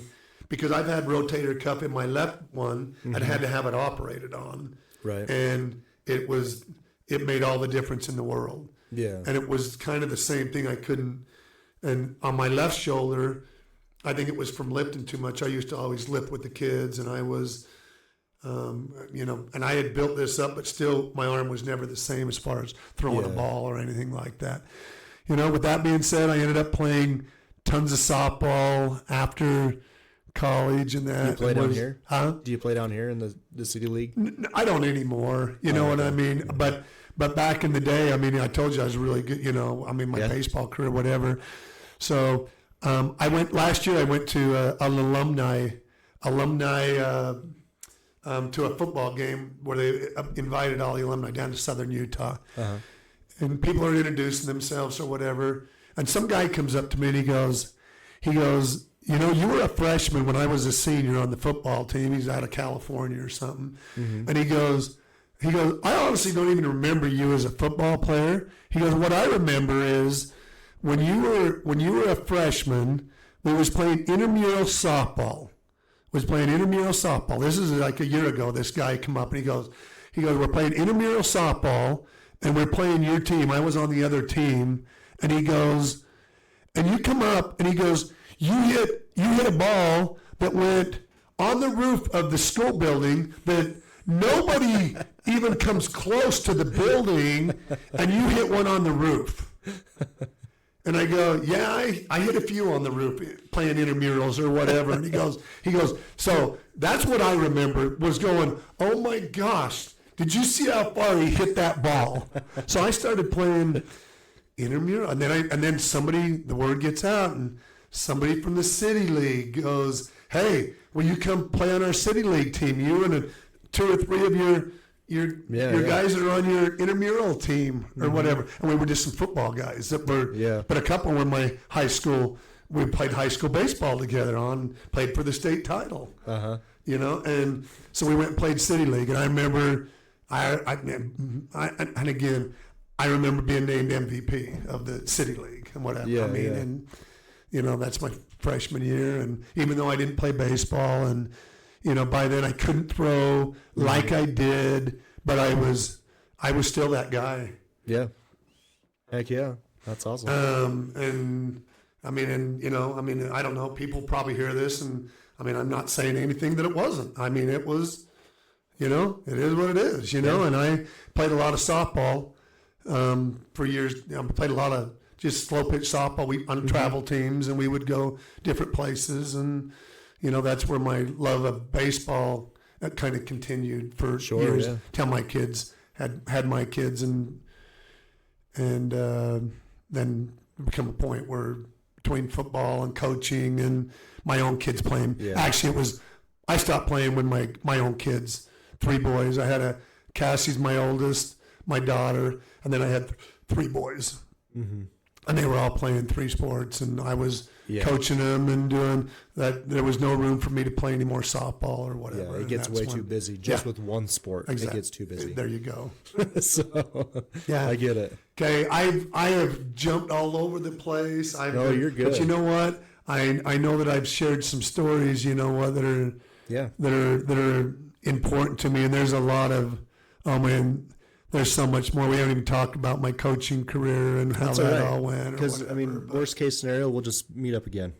Well, I don't mind this being in 2-part. I don't even, I didn't want it to be, I don't know. But you're hearing stories that most people don't even know about me. Sure. Like you're hearing, and I tell my wife all the time, I had COVID really bad. So I might have COVID brain on top of, my dad passed away from called frontal temporal dementia. Oh, yeah? And this was just, about 3 years ago. My dad was my best friend. They had me when they were just teenagers. Yeah. And I've shared with them more than once, because they were both just sophomores in high school when Mom got pregnant. And back then it would have been really easy to, just to get rid of me. You know what I'm saying? Yeah, adoption. Or whatever. Either way. Yeah. just, no, this isn't going to work. You know what? And we caught it early enough. You know what? We're just not act like it didn't happen. Yeah. But you know what? They decided to get married. My dad dropped out of school, started working, and worked at that same job until he retired. And I don't remember hardly ever having like a bunch of new clothes and stuff. I mean, we just did. I mean, it was a lot of from rummage sales and whatever, and it didn't matter. But I don't ever remember not having a baseball glove or cleats that I needed for football or baseball, or, I don't ever remember us not having a couple basketballs out there, to be able to just shoot around. Yeah. I don't hardly ever remember when I wanted to play catch with Dad that he didn't want it, and I mentioned that earlier, that he didn't kind of drop whatever he was doing to come play catch with me. Yeah. You can see when I always tear up. It's always when I'm talking about people we've lost or whatever, Yeah. That's how it goes, though. But it is. Yeah, it is. So, and, you said, I was planning on 3 hours, so maybe we could just get through it and whatever. You want to take a break for just a sec? Yeah, maybe that'd be good. All right. Let's pick back up. Welcome back after the break. Are we live again now? We're live. Okay, we're ready to go. So, all right. So I think, I had mentioned that when I was in high school, obviously played baseball, but I think that injury that I had to my shoulder changed what my life looks like today. Because if you ask me to this day, if I don't have a shoulder injury, I think I went on and did some great things in baseball, and that I didn't meet my wife Christy at Southern Utah because I'm somewhere else, or baseball ended up being a huge part of who I was gonna be later on in my career. I don't know where that would have went, but I really believe that I had what it took to go on and do some great things in baseball at a higher level. No question about it. If I didn't have the shoulder injury that I had my sophomore year in football, returning punts. And I think that's important because it changed. Not that I ended up having a really good high school career in baseball after my sophomore year.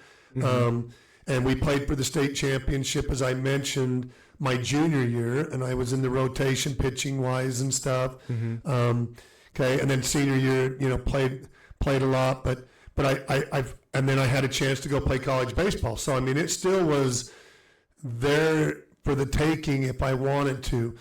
But what I really want to get at this point is the kids that I played with in high school. How did Cyprus was never known as a great sports high school. They didn't do a lot of great things or whatever. But I am going to say during my time at Cyprus High School, we did some things, and I played with some guys, and I like to just call them dogs. They were guys that that we took it personal.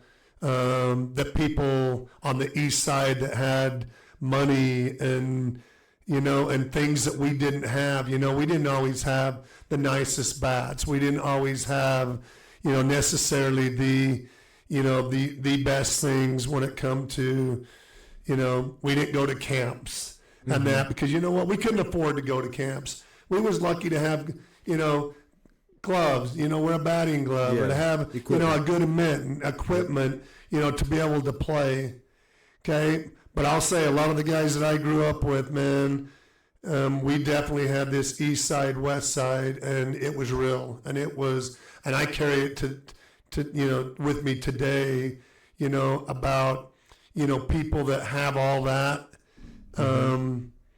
and think that they're all that because they have things that other people don't or whatever. Because I didn't grow up like that. I mean, not even in the slightest, and it didn't matter.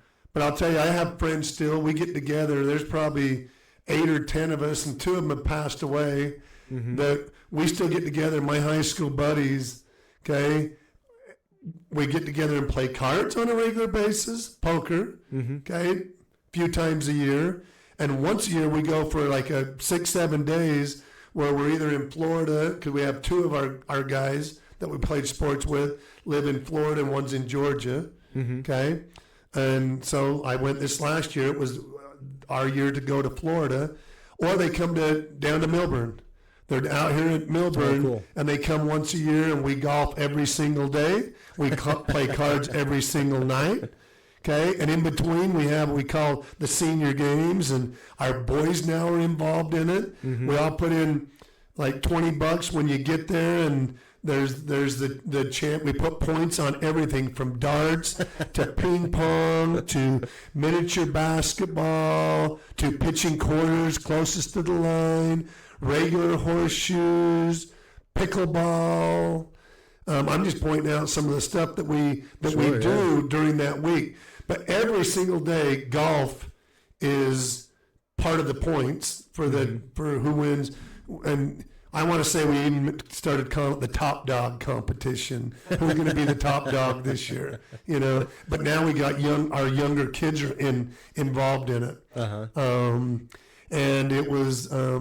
We have a blast. So once a year for 6 or 7 days, my high school buddies, we still, and you think about it, how many groups of people over I don't know how many years. I mean, I'll be 64, here in a week or two. Yeah.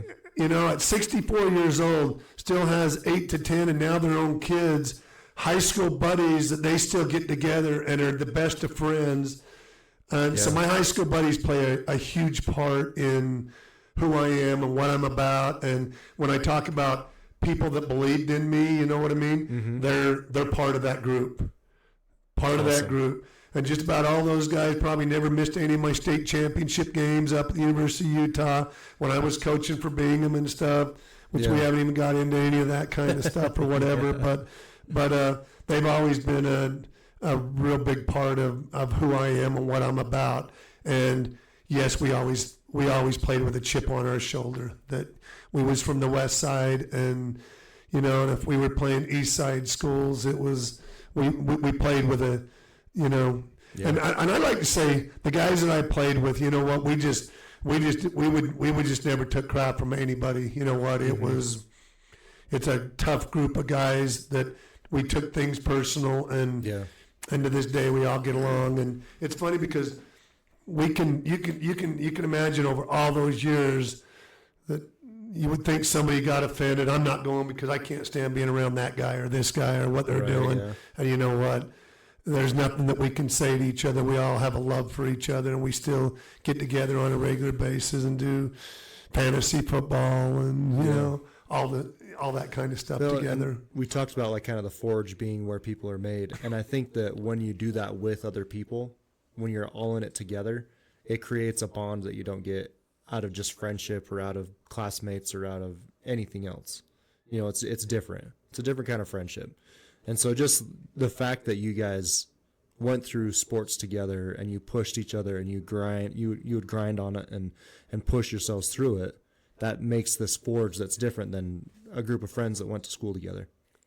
I totally agree. Yeah. And so that's another thing that's team sports gives to a person. Yeah, there was a time when, I don't know. Okay, so there was a song that came out. It was called Magna Woman. Okay, Magna Woman. And it was on the radio. They made like the Pretty Woman. They called it the Magna Woman, walking down the street, whatever. And it was dogging on Magna. Yeah. Okay, Magna's the far west city, in Salt Lake, in the Salt Lake Valley. Yeah. It's the far west one. We know that there was if you had all the money in the world, you know what, you're moving up in the east side somewhere, whatever. Yep. You're not moving out to Magna. Okay, but I'm proud that I graduated from Cyprus High School, and it helped me become the person, living out there, helped me become the person that I am today. Yeah. Because it just added another chip to my shoulder that gave me that competitive edge. And Yep. there was I can't tell you how many times when in my life that, we reverted back to get that, that we will do this for every person that ever looked down on us, which is how my high school buddies are.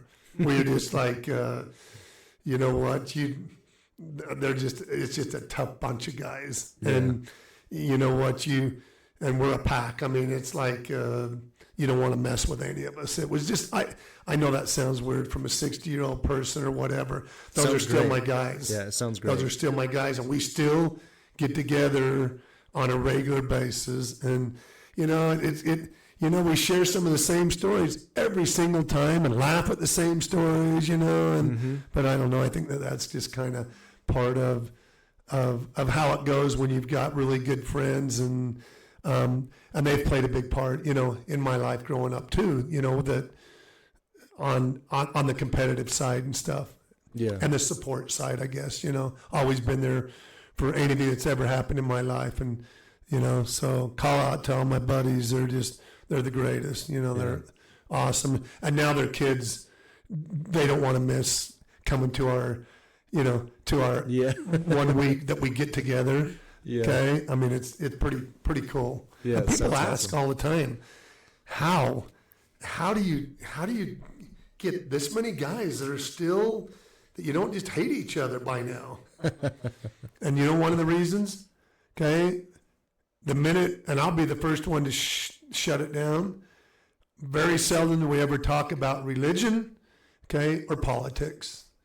Because I know that there's splits on how people feel in all those areas. And I know that there was one time quite a few years ago that a couple of them started to argue a little bit about, and it was over politics, whatever. And I says, I'm getting up. We was at a poker game, and I just says, I will get up right now, and I'm leaving, and I won't come back again if you guys want to start talking about religion and politics, because that's what's going to break this group up. Yeah. Yeah. And you know what? It very seldom is it talked about, either one of those, because we're not judging anybody by, I'm going to judge you by who you are, not by, what you believe in religious wise or, politics wise. That should never come between two people. It shouldn't. I mean, you see things a certain way. I see things a certain way. And I've seen families torn apart that won't have anything to do with each other because of those two areas. Yeah. And I refuse to ever let that come between me and people that I love and care about. Yeah, I actually feel like that's one of the biggest problems with today's world as far as politics goes. Like, you just can't. Why can't we disagree and then go have dinner? Well, and talk? Exactly, and that's that's the problem, and that is why it just can't be done. Why we, and my group, and I'm pretty sure that I guarantee I was the one that just went. And I did say, I'll get up and leave right now if this is the direction it's heading in, because I know where it's going to go. And you know what? And we don't. You know what? We don't. Yeah. We don't judge anybody for, at least in our group, we don't judge for who you are or how you believe or whatever. Yeah. We judge you on how you treat me and how I treat you. And our families. So I think that's a big thing too. I agree. What you are finding out is you're finding out really, like, deep down kind of the person that I am, that I definitely stand. If I feel real strong about something, I have no problem, saying it. And most of the time it's because I want things to go smooth. I want it to go well. I don't want to see friction between people. And, there's just something that I think you got to have off limits if that's going to take place. Yeah, I completely agree. So into college, we've kind of hit some of the college stuff. What did you actually study in college? Yeah. And at one point you asked what I taught and everything. I guess that'll carry into there. that. Yeah, we'll get there. So growing up as a kid, we raised, and I always seem to growing up as a kid, it comes back to growing up as a kid that leads into just about everything. Okay. We always had chickens, and most of the time we had one or two horses, or we had a cow, or, that we was getting ready to, butcher or whatever. But always had, a dog or two, and that was my growing up was, that kind of, and so for me growing up, I mean, between my sports, I went to school and was going, well, okay, if I'm going to go to school, I need to go into something. And so, I mean, I don't know, this kind of blow you away with everything, but most people wouldn't even know this about me. But my whole freshman year and most of my sophomore year, I took everything I could to be a veterinarian. I took every science, animal science, genetics, all that kind of stuff that I could to be a vet. I mean, that was the direction that I felt like I wanted to go in. The problem is that I was down at Southern Utah, and after 2 years, I took everything that I could possibly take to be a veterinarian and needed to go to another school. And now it was that crossroad. Okay, do I go be a vet? And I've taken all this stuff to be a vet, or, do I continue on to get my degree here at Southern Utah, and where I'm loving football, and I'm had met Christy. Well. I had met my wife Christy going into my sophomore year, and then by our junior year, we were. I want to say our junior year, we were, engaged and was married going into my senior year. Okay. So, and I'll share a little bit more, about how that went or whatever. But, but what was? The veterinarian. Yeah. Okay. I had to make a decision. So there became a point where I was just going, I loved Cedar. I was enjoying my time down there.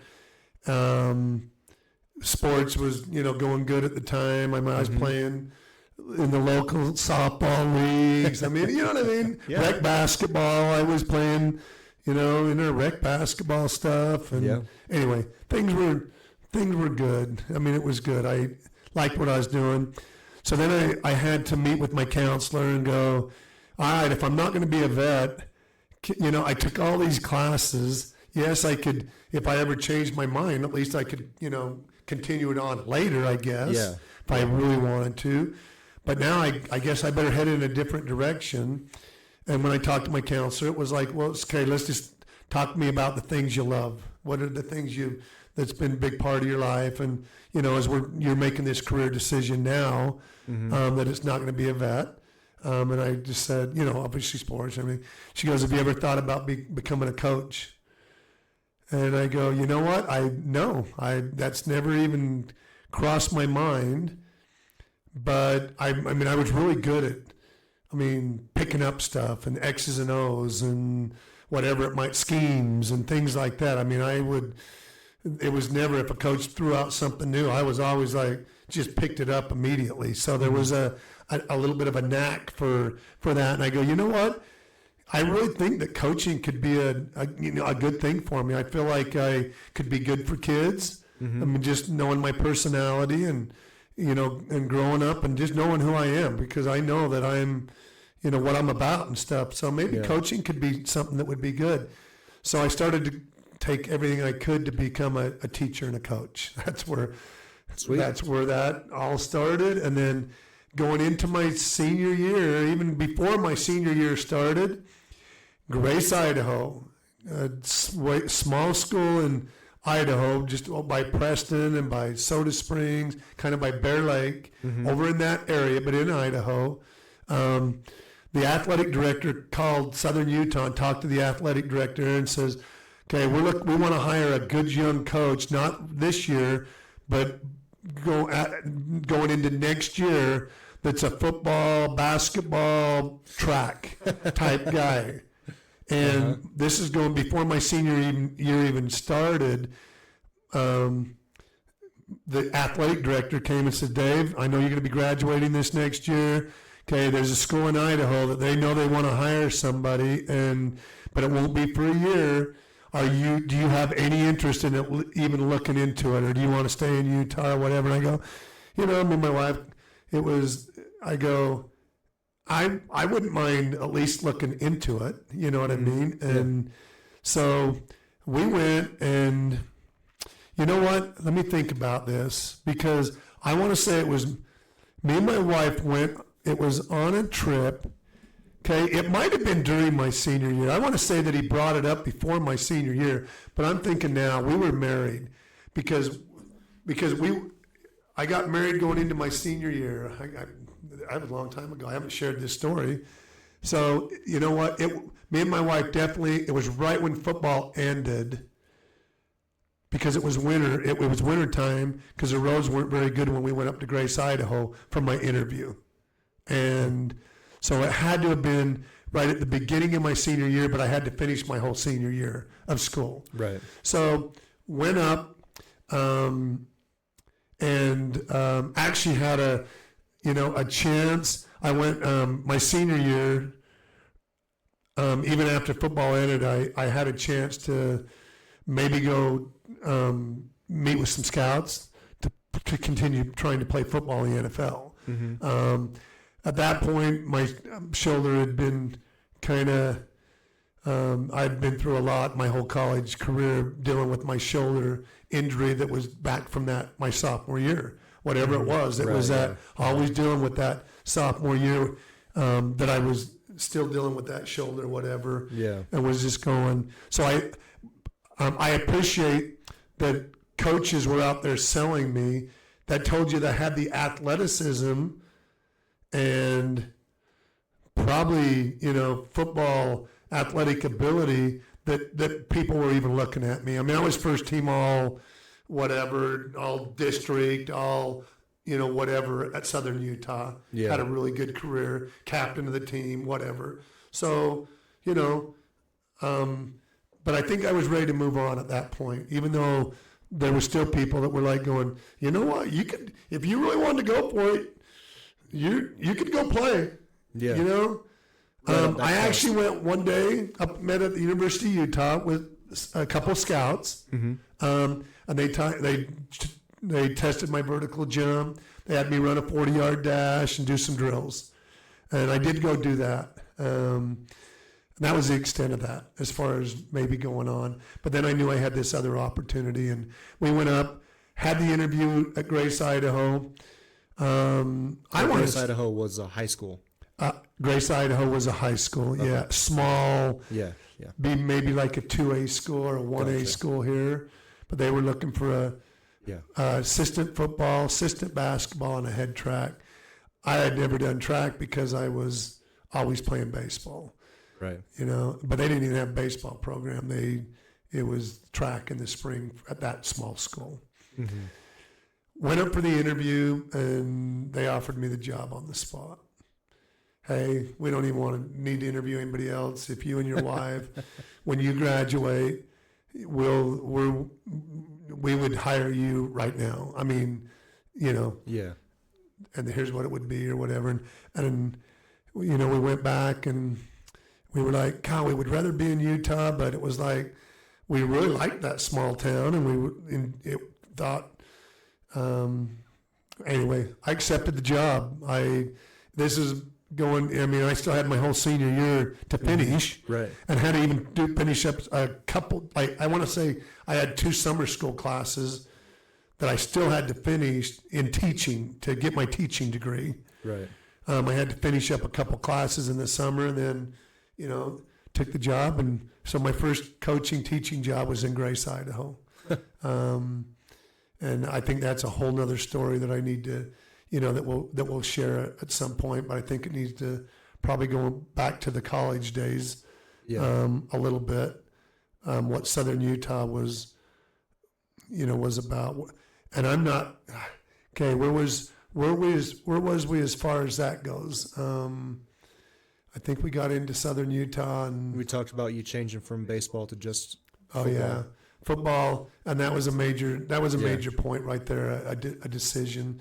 Okay, and you know what it all come back to, and there was things happening in our life that we don't necessarily think are the right thing, mm-hmm. But you know what? I would have never met my wife, have the kids that I have today, or I don't really believe that I would have had the coaching career and had an impact on as many kids as I have in my career, okay, if I wouldn't have had that shoulder injury. Yeah. Yeah, it's crazy how life changes like that, like you think like this is a negative thing when it happens, like this is a bad Oh, thing. it was a negative thing. My right shoulder's been not been right my whole career, but that right shoulder led me into so many other things because I maybe wouldn't I mean, to this day, and maybe it's just my mind, I'm losing it a little bit, and I think I was a lot better than I really was, or whatever, I don't know, but no, you know what, I know that you couldn't I mean, when I was a 12-year-old kid, between 12 and 15 years old, okay, I don't know that you could have found a better baseball player anywhere than what I was. I mean, when it came to running, throwing, hitting, being able to play the whole game like it was, whatever, I would have, and I think a lot of my coaches and people around me would have said the same thing. Yeah. I mean, I know that, again, I know that sounds way cocky. I don't, I'm just, okay, that's how I will say this, that's how I remember it, and that's how, it wasn't far-fetched. Yeah, and it's an important part of the story because, you have to understand how important it was and how big it was and how, how promising it could have been to know that when things change, that it makes this large impact, so it's totally part of the story. Yeah, and I think a big part of, I really do.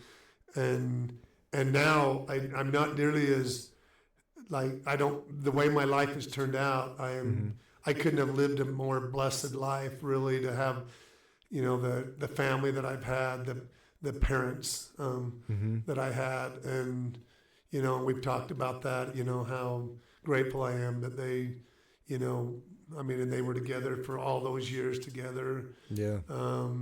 Even though they were, married as young, and my dad dropped out of high school as a sophomore to go, go help raise a family, and I just can't imagine a better dad, right, anywhere out there. Mom and dad, just great parents, grandparents. It was, and you know what? And the other thing, I'm just totally convinced. You know what? It doesn't take all the money in the world and stuff, to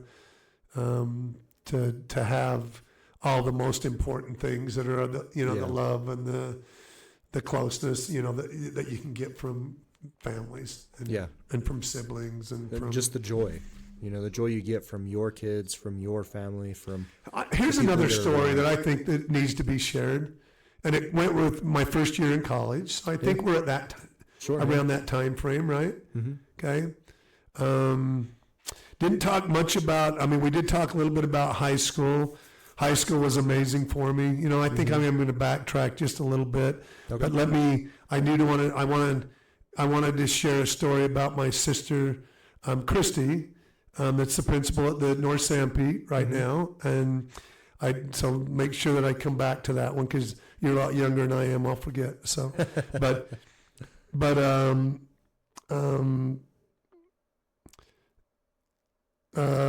so we were going to come back to high school. There was something there that crossed my mind that I was going.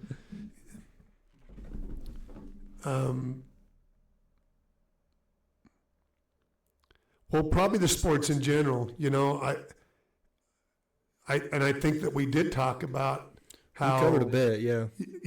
How we really did we had some really good teams back then compared to, what the norm was at our high school or whatever. Right, yeah. And then it come back to our, my high school buddies still, and we're still, a lot of those guys now are like successful business owners and all of them just done really great things in their own lives. And that's great. All of them are just super appreciated. Okay, I think we go right to the freshman. So that freshman year, I'm in college, and I'm telling you how hard it is. And I have good thing that that part of my scholarship in that was, being able to have food, on the table or whatever, because there just wasn't a whole lot of money. I remember working at my first real job that I want to say that I had. I helped my dad work doing like maybe sanding cars and stuff, because not only did he paint roads, but he painted cars on the side. Oh, okay. So he would, I mean, he really, that, which was his first love, what he wanted to do was be, you know, and he actually did a couple of years of trade tech, learning how to be, you know, to paint cars. Yeah. So that was a big part of growing up, even as a kid and stuff, was kind of helping dad on, you know, on old cars or doing side jobs. That was just side money that he did. He never, but it got to the point where he was offered, I know at least one or two different companies came and offered him jobs to leave the county to paint cars for them. Dang. He was, because word kind of got out, you know, that he was pretty good at doing that on the side, and he was good. And, you know, in case I forget, I've got an old 53 Ford me and my dad restored, and it was later on, and he was getting old, but he's the one that painted it.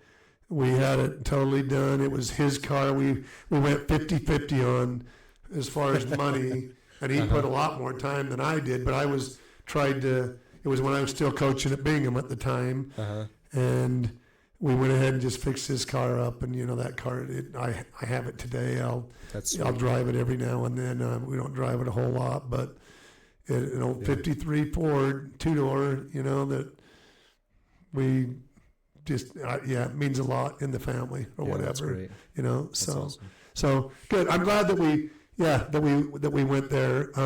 Okay, going back to my little sister Christy. I'm in college, and I get an envelope one day, or there's I can't remember if they just handed it to me or if it was, I want to say that, you know, I had a way that they could mail stuff, and I don't know if it was a post office box or they had something at the college. I really can't even remember how that went. But anyway, I get this envelope, and there's a little letter in it, and, you know, and it's from, and at the time she's maybe 10 or 11 years old or something. I don't know. She was maybe 11 or 12. But a little note, you know, David, I hope that you know, everything's going good in school, and, you know, I know that you don't have much, and so I sent you what I have, and this envelope was full of a bunch of change, some quarters and nickels and dimes, and I told you we grew up not having a whole lot. Yeah. And we didn't have much, but you know what? But she sent all she had. Said, hope this will help you in college.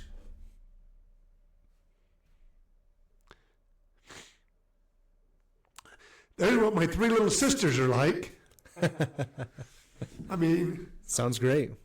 Sounds like a great family. I'm the older brother, you know, that always, you know, always looking out for him. I mean, I definitely would have been looking out. I already talked about, don't mess with my little sisters. You know what? There's something in me that snaps every once in a while, like almost every year for some reason or whatever, you know. And all three of my little sisters are just great people, and have been so supportive of me in my career, and that definitely needed to be said. And that story about, you know, and she did. She, you know, she sent everything she had. Right. Broke probably her piggy bank, you know. Do you remember we had a little pig that had bank, you know, whatever, back in the day. She probably went and broke hers and sent what she had. So, and I'll never forget that. That was you know, and I'm pretty sure I have that letter put somewhere, because I know that I would have never purposely threw it away, because that was one I wanted to keep forever. Yeah. I don't know where it's at, but I think I probably have it somewhere. But there's what my family was like. Awesome. Growing up. So that was my freshman year in college. Okay, freshman year had a good freshman year. Enjoyed college. Talked a little bit about playing intramurals and city league and, you know, stuff like that. So not only had a good freshman year, traveled all the time, was on special teams, rotated in at receiver, but maybe I didn't have too many balls thrown, but we just didn't throw the ball much. That's when I wanted to switch over to defensive back, and because I felt like I could have more of an impact on the team than just being a blocker out there. So, so that's where we were.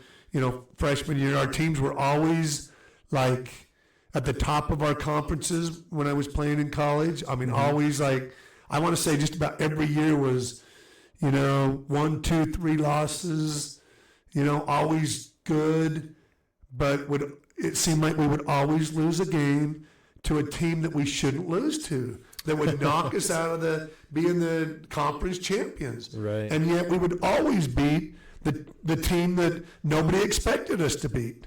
That just is kind of what I think about with my college career was, okay, we had some good, really competitive, tough players that I'm still, friends with a lot of them still to this day. But it seemed like we would lose a game that we shouldn't lose, and go figure, But college career was really good. Told you that I switched my degree from becoming a veterinarian to becoming a coach and a teacher. Yeah.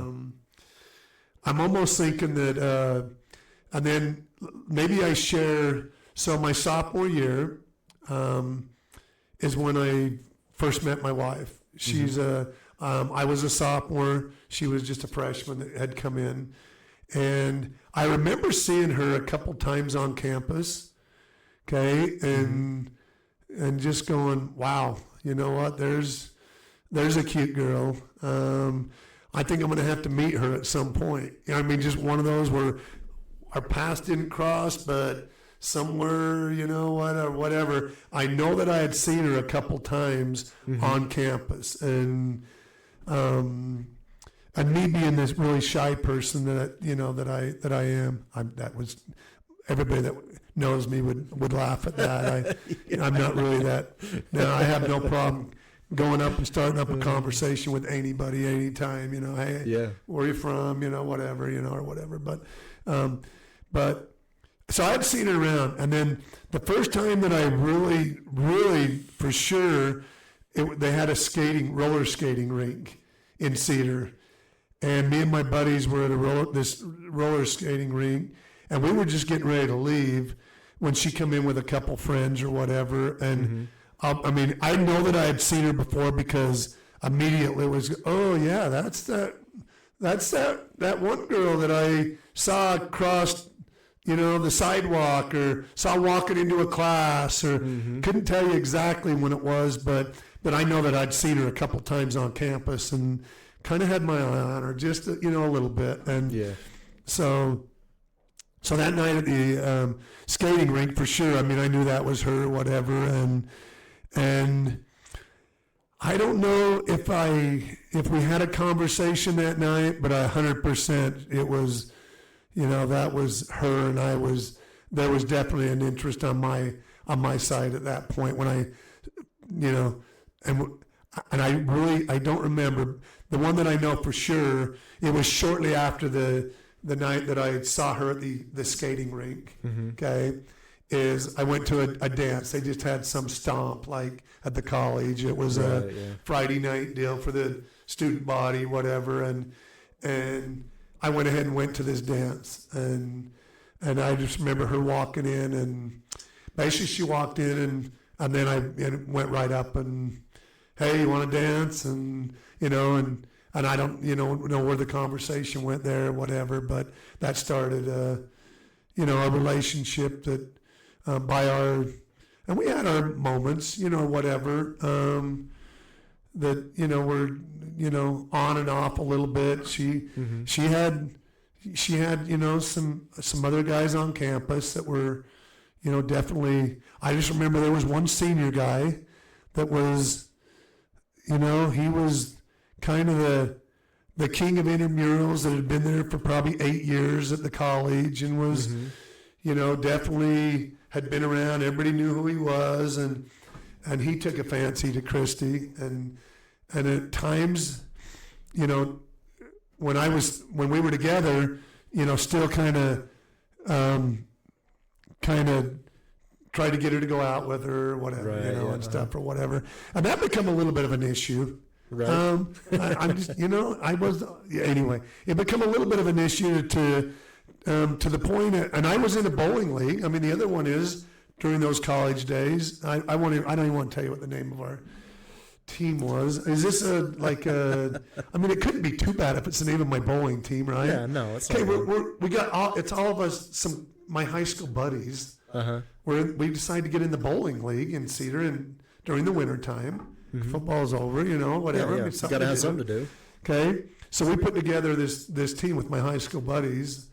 One of them was playing. Scott Applegate played football with me. We played all three sports in high school together. He was a year older. He went to Snow College, and then after 2 years at Snow, came to Southern Utah. Okay. And played. We played our last 2 years together there. Dan Vonk, when it was my best man, I was his. He ended up coming to Southern Utah after going to Dixie for 2 years and playing. Oh, yeah. I think he even played baseball there. Really good tennis player, just a good athlete.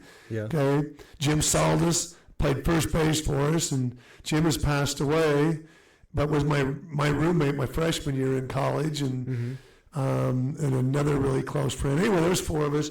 We put this team together, and somehow one of them come up with, well, let's be called the Nads. I don't, you don't know where that's going, probably. We'll be called the Nads. We had shirts made up, the Nads or whatever, and it'd be like, we had go Nads go, type of. I didn't even say that, but you know what? That was just, it's how we didn't care. You know what? We were the Nads, and we had a good bowling team. We were all athletes. College athletes. Oh, we were college athletes at the time,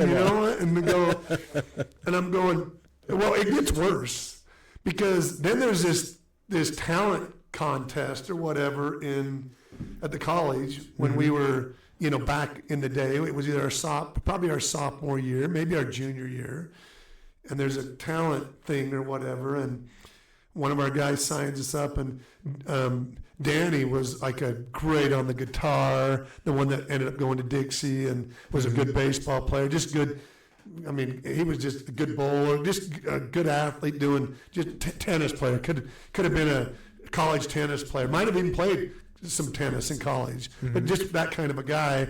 But he was the one moved to Southern Utah and or come over to Cedar City, going to school there, and he made up a song about the whole, go Neds, go, teaching all the Cedar men to bowl. We go. I mean, he made up this song. So us four, we got up in our bowling shirts and at this talent show, sang this song that he come up with, and of course, I mean, so stupid. And the worst one is he signed up another one.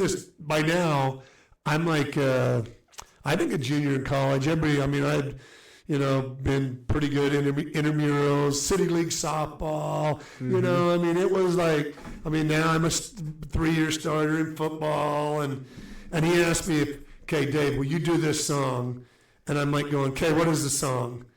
Because I hadn't sang much. I did sing. I had one solo, my 9th grade year, okay, at Kennedy Junior High.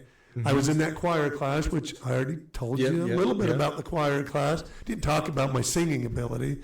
But at that time, the choir director come up and asked if I would sing a solo at one of the concerts in 9th grade. Nice. I sang a solo. Terrified, way more than any sporting event that I ever did. But I did sing a solo in 9th grade. Nice. So there was a little bit of. You got just a touch. I had just a touch of singing. Yeah. Now I got this raspy coach voice that that could never carry a note.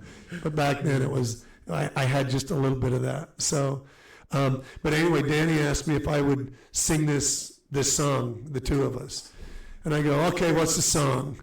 And he goes, well, you know that song, Daddy, what if the sun stopped shining, what would happen? Anyway, there was a song out there in the day, you maybe never even heard it or whatever, but there was a song, it was Daddy, what if these things happen, what would happen then type of deal. Right. Well, Danny, my friend is going, he's going, this would be so good. You know what?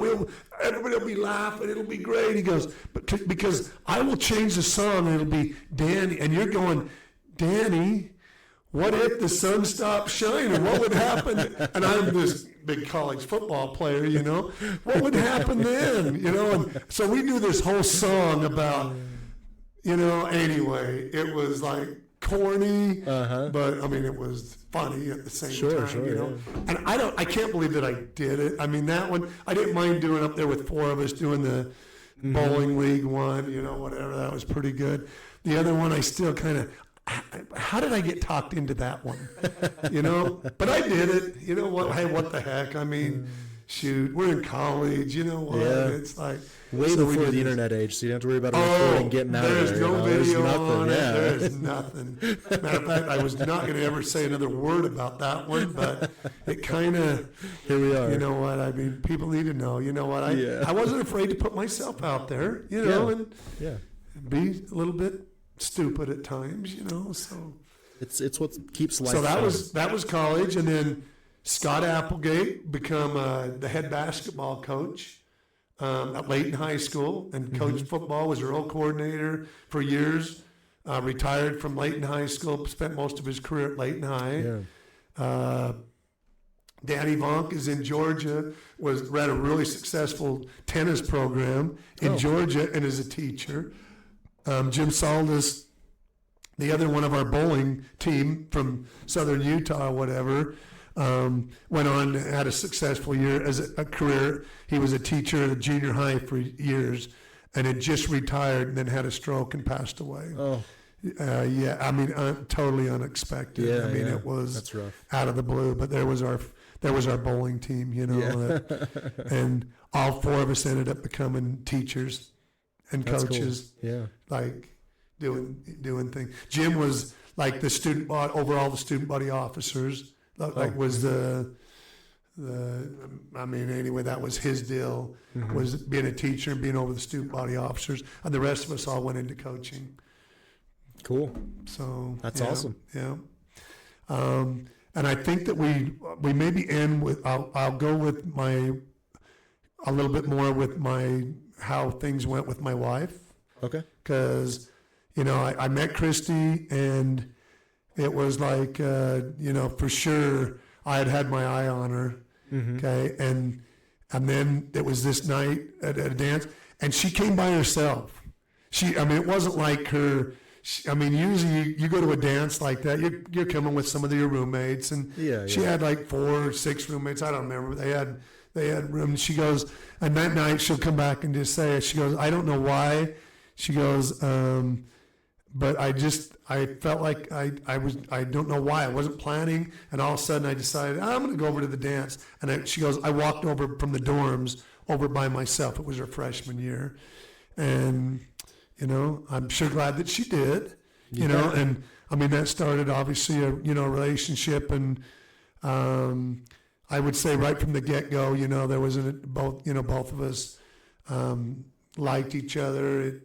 It took a little while before it became really serious, which that would happen. And she had a couple guys that she had been dating at the time, and I had a couple of girls that I was still dating or whatever. But at some point, you know what, it become where I knew she was the one, and she was just like, like there was just, I didn't care to ever look at any other girl, and I know you're the one, and you know what, and if this senior guy doesn't stop talking to you, there's going to be trouble. I knew then that it was, because I had never been like that with any other girl. I mean, I had a high school girlfriend, you know what, and we were close, and it was an awesome, girl, and if timing would have been different or whatever, who knows, what could have happened there. Sure. But this was, at least in my mind, I was just going, okay, this is different. This is the one. This is,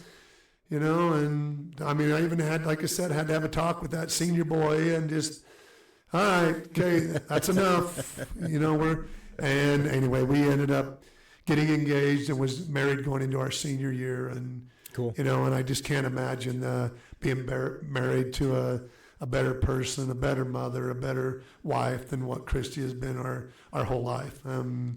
She is just so caring about other people and always like, what can we do to help that family or this family or whatever that might be. And, I definitely wouldn't be the person